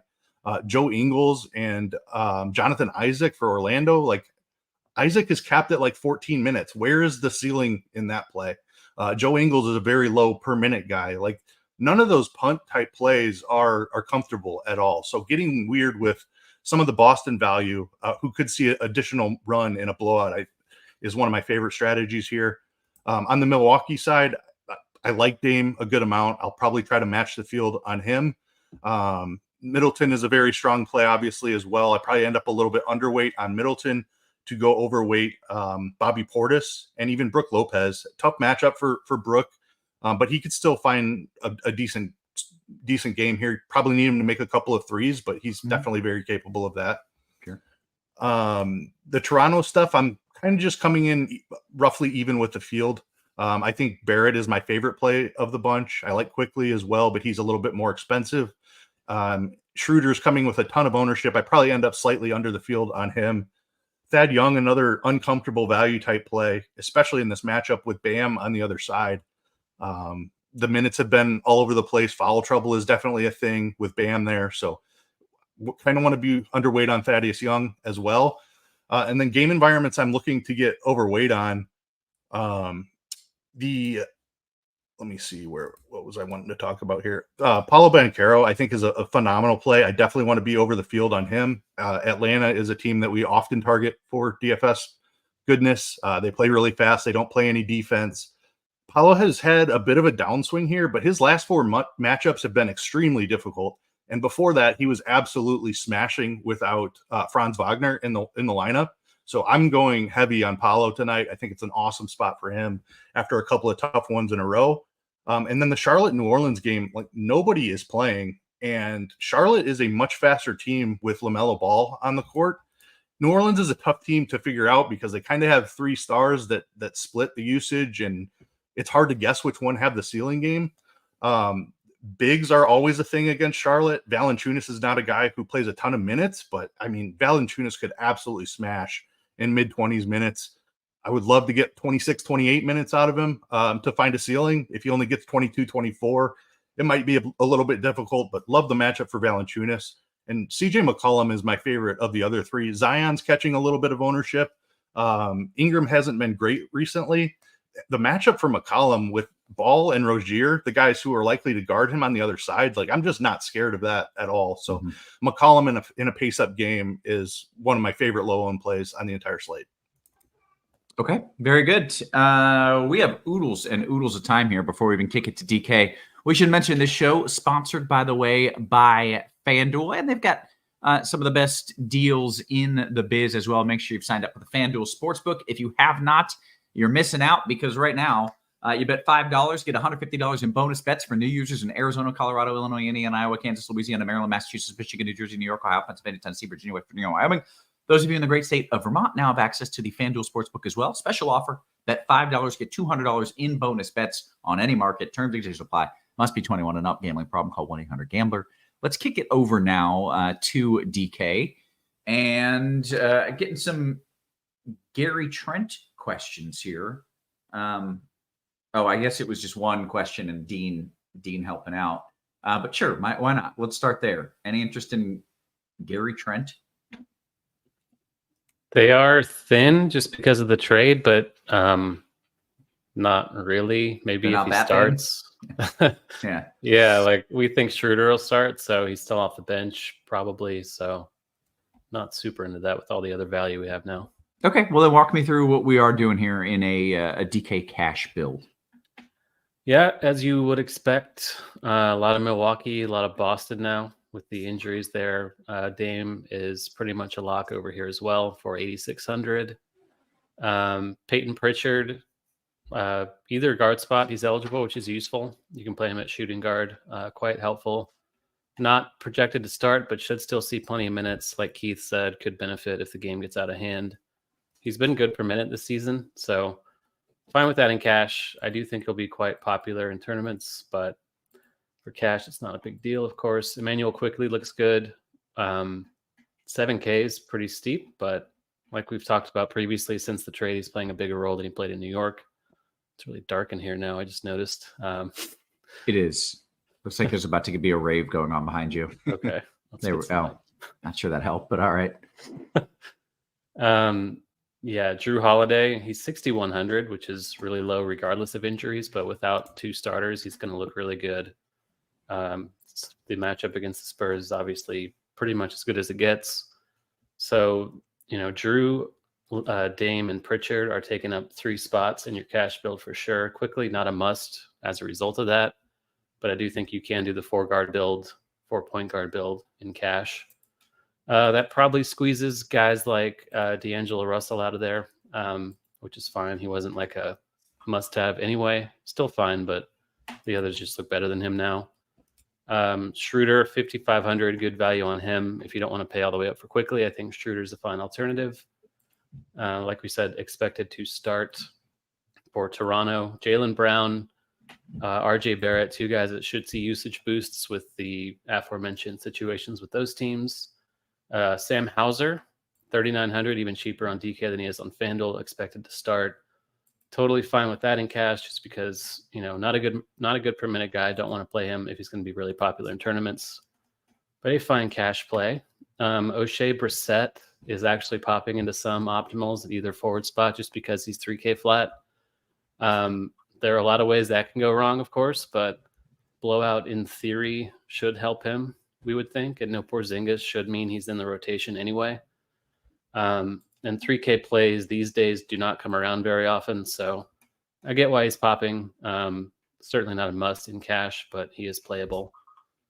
Joe Ingles, similar situation. Don't love it. Would prefer not to play him if I can avoid that. Josh Hart, another cheap guy to consider. If we're paying up, I think AD and Paolo are great plays. Talked about Paolo before, but AD's against the Mavs. The Mavs front court has been kind of ravaged all season by opposing bigs, and AD has just been kind of dominant all year. So great spot for him. He's always seemingly underpriced on DK. Tonight he's 10K flat. So again, they just refuse to raise his price tag. Even with LeBron in, happy to pay up for AD. Jason Tatum, fine too, if you have more money to spend at power forward. Slightly prefer AD, but the matchup is great for Tatum.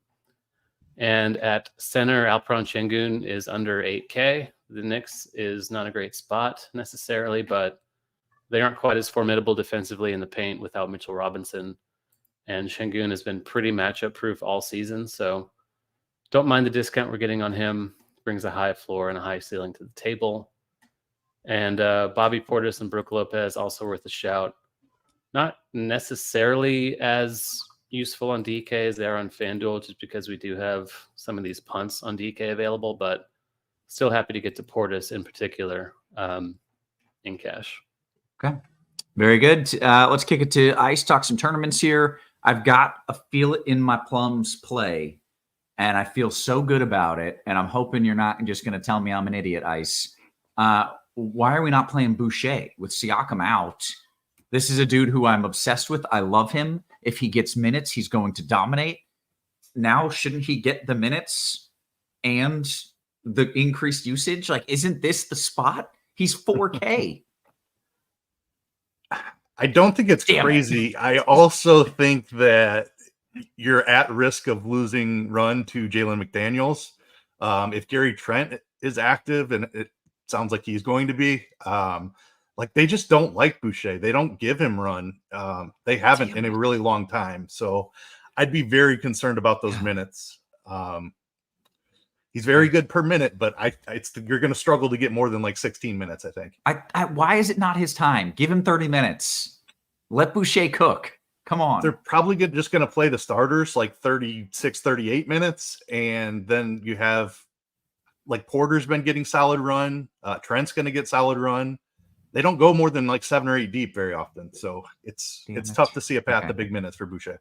All right. That's fair. All right. Run me through a DK GPP. And if you wouldn't mind hitting on position by position, that would help. We still have a fully ridiculous 21 minutes until lock.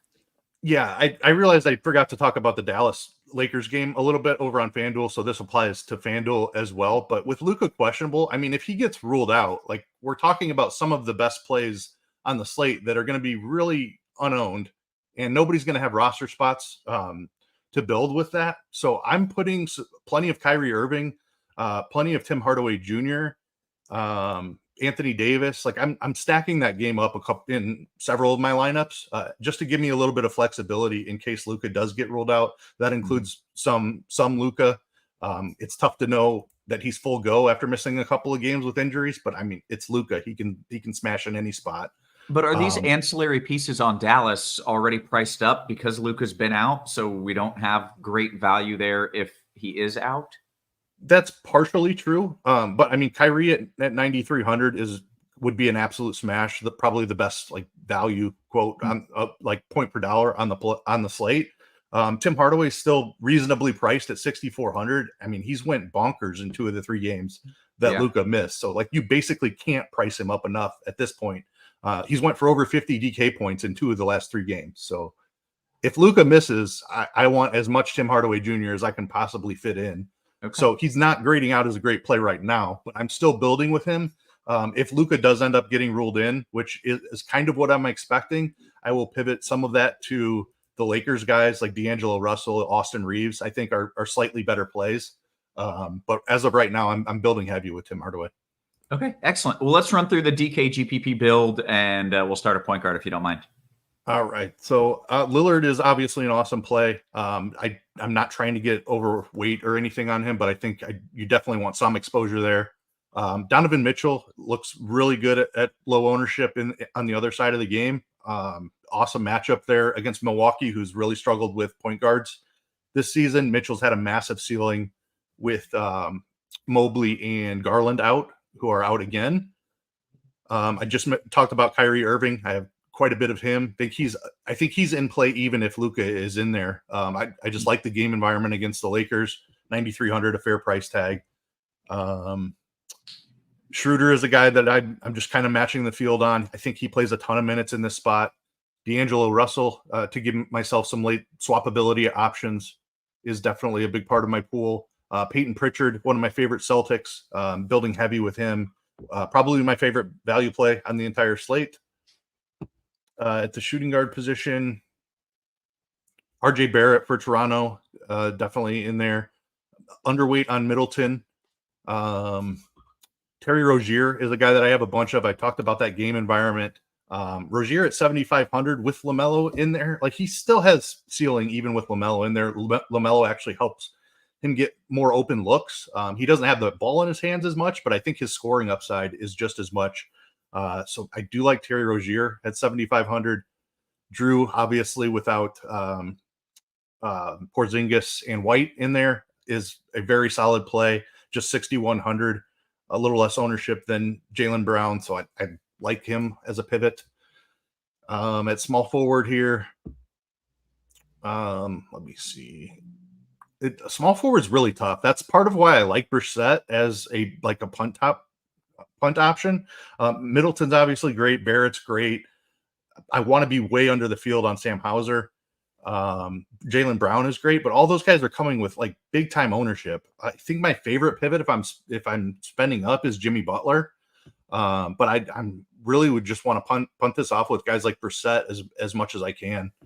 At the power forward position, Anthony Davis is one of my favorite plays on the slate. Love the matchup for him here against Dallas, who they just don't have the interior defense to slow him down. Should have a great rebounding night. Julius Randle is a spend up that I like. His usage has been insane since they traded away RJ Barrett and Emmanuel quickly. Zion is a guy on DK here. His ownership looks much better, so slightly over the field on Zion. Jalen Johnson, I think, is a great tournament pivot, a guy who's shown off a ceiling here recently. Not a great matchup against Orlando, but loving that ownership number on Jalen Johnson. And Jabari Smith, kind of the same type of play where I think he has ceiling. It's a really tough matchup, but I like the ownership number, and he has shown off a ceiling this season. At the center position, Şengün is great. He's way too cheap, even in a tough matchup. Talked about AD, can definitely play him at center as well. Brook Lopez looks like he's going to be one of the lower owned Bucks, so I definitely want to be overweight there. Bobby Portis, kind of the same deal, should be a little bit lower owned than guys like Middleton and Dame. Let's see, I think that about, and then Valanciunas is one of my favorite tournament plays on the whole slate. Okay. Very good. Guys, we've got 16 minutes here. We should note that NBA Sim Labs is up, and it is still right now in beta. You can use it to generate DFS lineups through the power of simulation. Combines data from every aspect of the slate, churning out lineups, matching your preferences. Only takes a few clicks. It's super easy, and you can have hundreds of well-built correlated lineups ready to go for whatever contest type that you are playing. So try it out, NBA Sim Labs, for free. It's in beta right now. The link is in the description. Make sure you check it out. Worth noting, all Combo and NFL Premium subscribers have access to NFL Sim Labs tool as well. This is pretty cool stuff, so make sure you are checking it out while it's free and building with it. Let's take some QQs. Of course, I'm starting in the RotoGrinders Discord. We'll see what we've got going there, and I'm scrolling up just a wee bit here. We'll go to D-Rock, DKGPP, Ice, Whitmore, or Houston? Houston. I forgot to mention Cam Whitmore. He's one of my favorite plays, value plays on the entire slate. He's much cheaper on DK, but he has been in that Tari Eason role where he's like the spark plug off the bench. So he is doing a ton per minute. The minutes are not secure. Like, he could play 15 minutes in this spot, and then you're probably drawing dead. But if he gets up to like 24 minutes, like, Cam Whitmore is going to smash at 4,500. So love Cam Whitmore. I think Caleb Houston is in play also.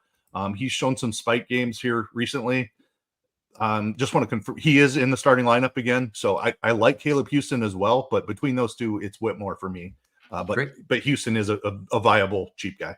Excellent. Great answer. Okay. We'll go to CG, DKGPP, back to you, Ice. Thoughts on Trey and Banchero together?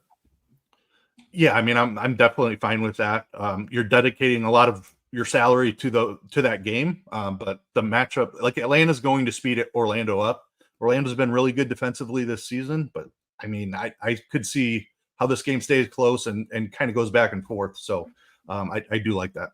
Okay, great. FanDuel cash question. Taylor will bring you in here. You want Paolo and Jay Brown or Tatum and Quickly? Slight lean Paolo and Brown. I just think Paolo's in an awesome spot.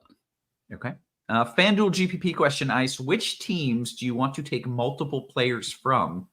Suppose it depends how many lineups you've got and all that, but what Toronto, the Celtics, there were some other. Yeah, I mean, and honestly, it's a focus of Milwaukee. limiting players more than adding players. Like we have 8 games. I'm not huge on game stacks on this slate. So like I think like Boston, for example, like I don't want to play Tatum and Brown together. I don't even want to play like Tatum and Drew together.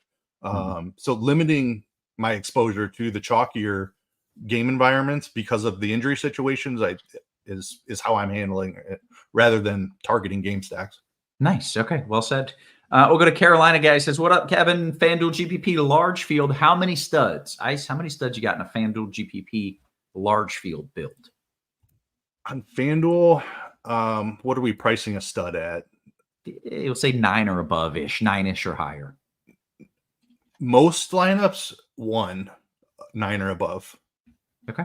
I'm trying to get underweight on some of that value. Like Sam Hauser doesn't feel like good value tonight. Gotcha. Okay. We'll go to DK Cash, Taylor Tatum, and D Russ, or AD and Schroeder. That's really tough. Both are good. Slight lean Tatum and D Russ. Okay, great. DK single entry, Taylor. I'll give you this one here. Cornette or Brissett as the cheap Celtic tonight? Who do you prefer in single entry? That's funny because I was going to ask Keith. I'm trying to exclude Hauser in tournaments, and as a result, I'm getting a lot of Cornette. Feels also awful, but he is, of course, better per minute. So I'm slightly leaning Cornette, but what do you think? I think I would slightly lean Brissett. Maybe that's recency bias because I think he had a big game when Jaylen Brown missed, and a big game. We're talking like 20 DK points. That's what we're searching for here. Yeah, it's rough in these streets, but Cornette probably has a cleaner path to minutes. I mean, Brissett probably has a cleaner path to minutes. I think Cornette's going to play the backup 5 minutes though. So unless they go small, Cornette should be out there for like they're not going to run Horford out there for 36. I don't think. So Cornette probably has a path to 14, 16 at least. You're kind of talking me onto the Cornette side of this. I have more Brissett. It's a tough call. I think they're definitely both viable. I could see either of them putting up 20. Okay. We'll go to Smoke and Jay. FanDuel GPP question. He says, I'm curious about the Bucks scrub situation. Are we confident about Andre Jackson as a guy who can give 15 or more fantasy points? He just said points, actually. I assume he meant fantasy points. It's so hard to know how many minutes he's going to play. He's started and played like 16 minutes before. If he's in the starting lineup, I think you're secure for 16, 18 minutes with upside for like 28. And I would say he's a viable play as long as he's starting. If he's not starting, I'd be really concerned. Okay. They still have a lot of guys too, like Connaughton, Beasley, Crowder's back tonight. Crowder being back is kind of concerning, honestly. Yeah. Okay. I don't know. I don't have any idea how many minutes he can play, whether he's conditioned or not, but you would expect him to be on the floor at least some tonight.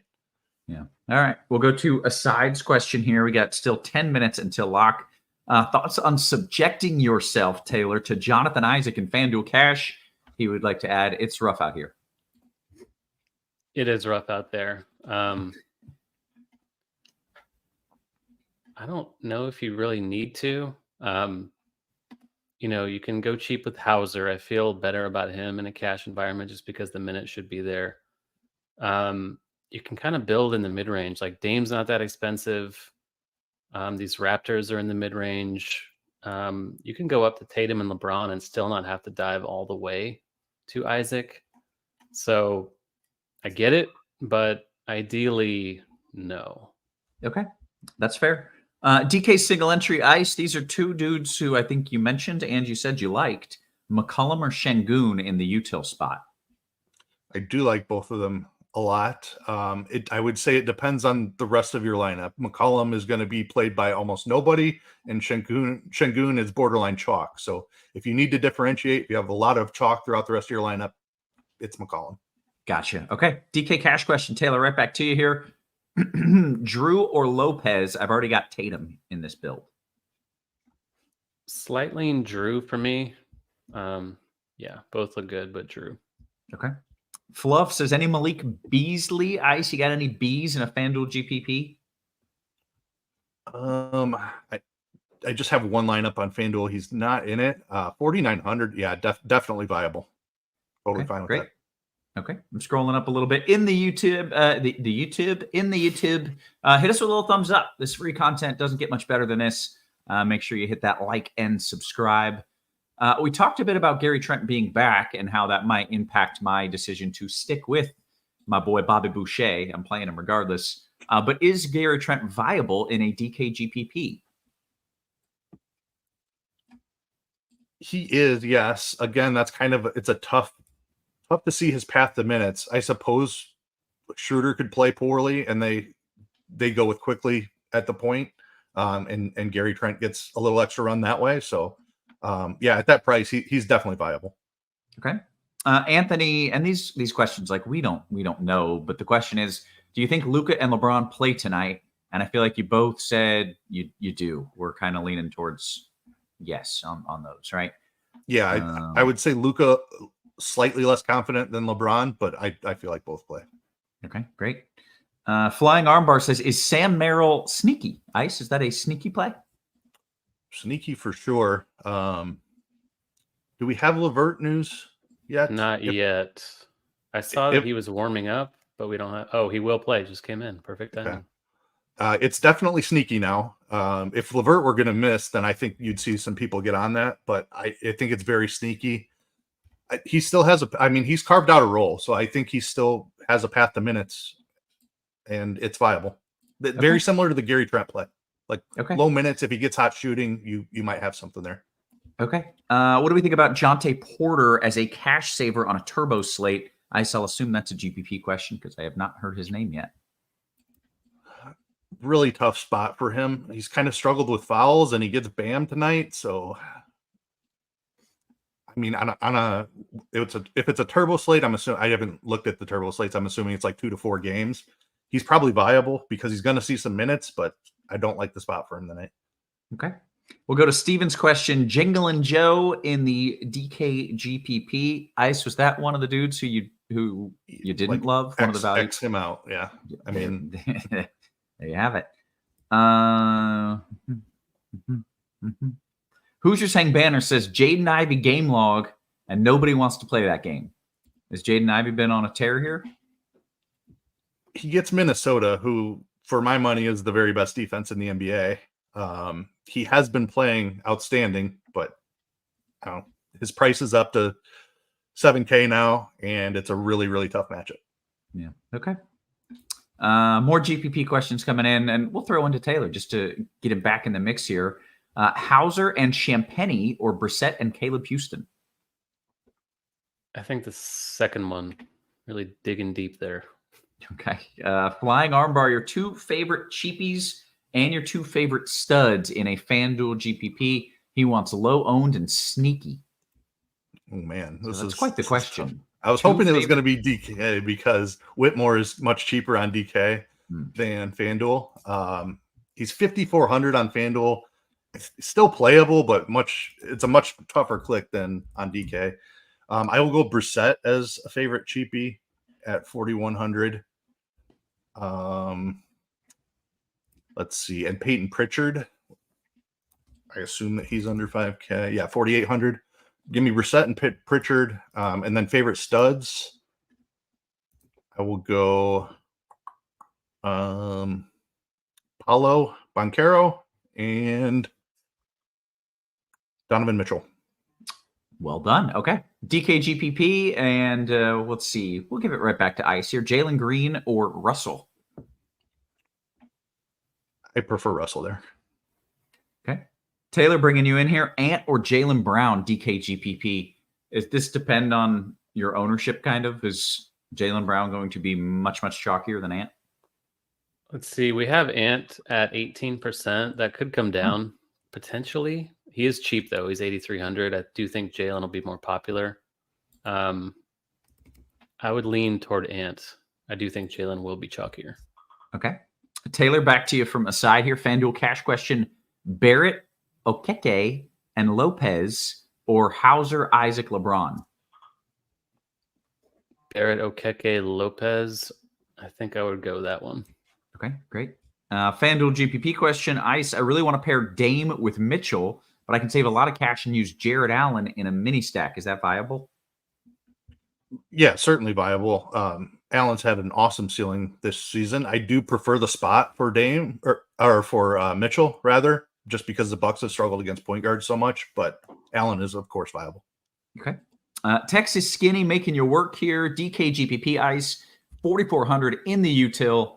You just get to basically give us your favorite play on the slate at 4,400. DK 4,400. Man, he just Whitmore's 4,500. That was the easy answer. If I had another 100, it would be the time. Yep. So we're looking at Gary Trent, Jonte Porter,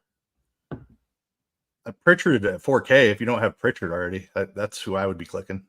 Okay, great. What else do we have here? Okay, Mr. Irrelevant. This is kind of a long question. Ice DK large field tournament. I've got 7K left in the guard spot. Right now I'm sitting with Quickly. Am I missing someone better? I don't think so. Also, Christian Wood revenge game. I'm thinking he could break the slate. So it's kind of a two-parter there.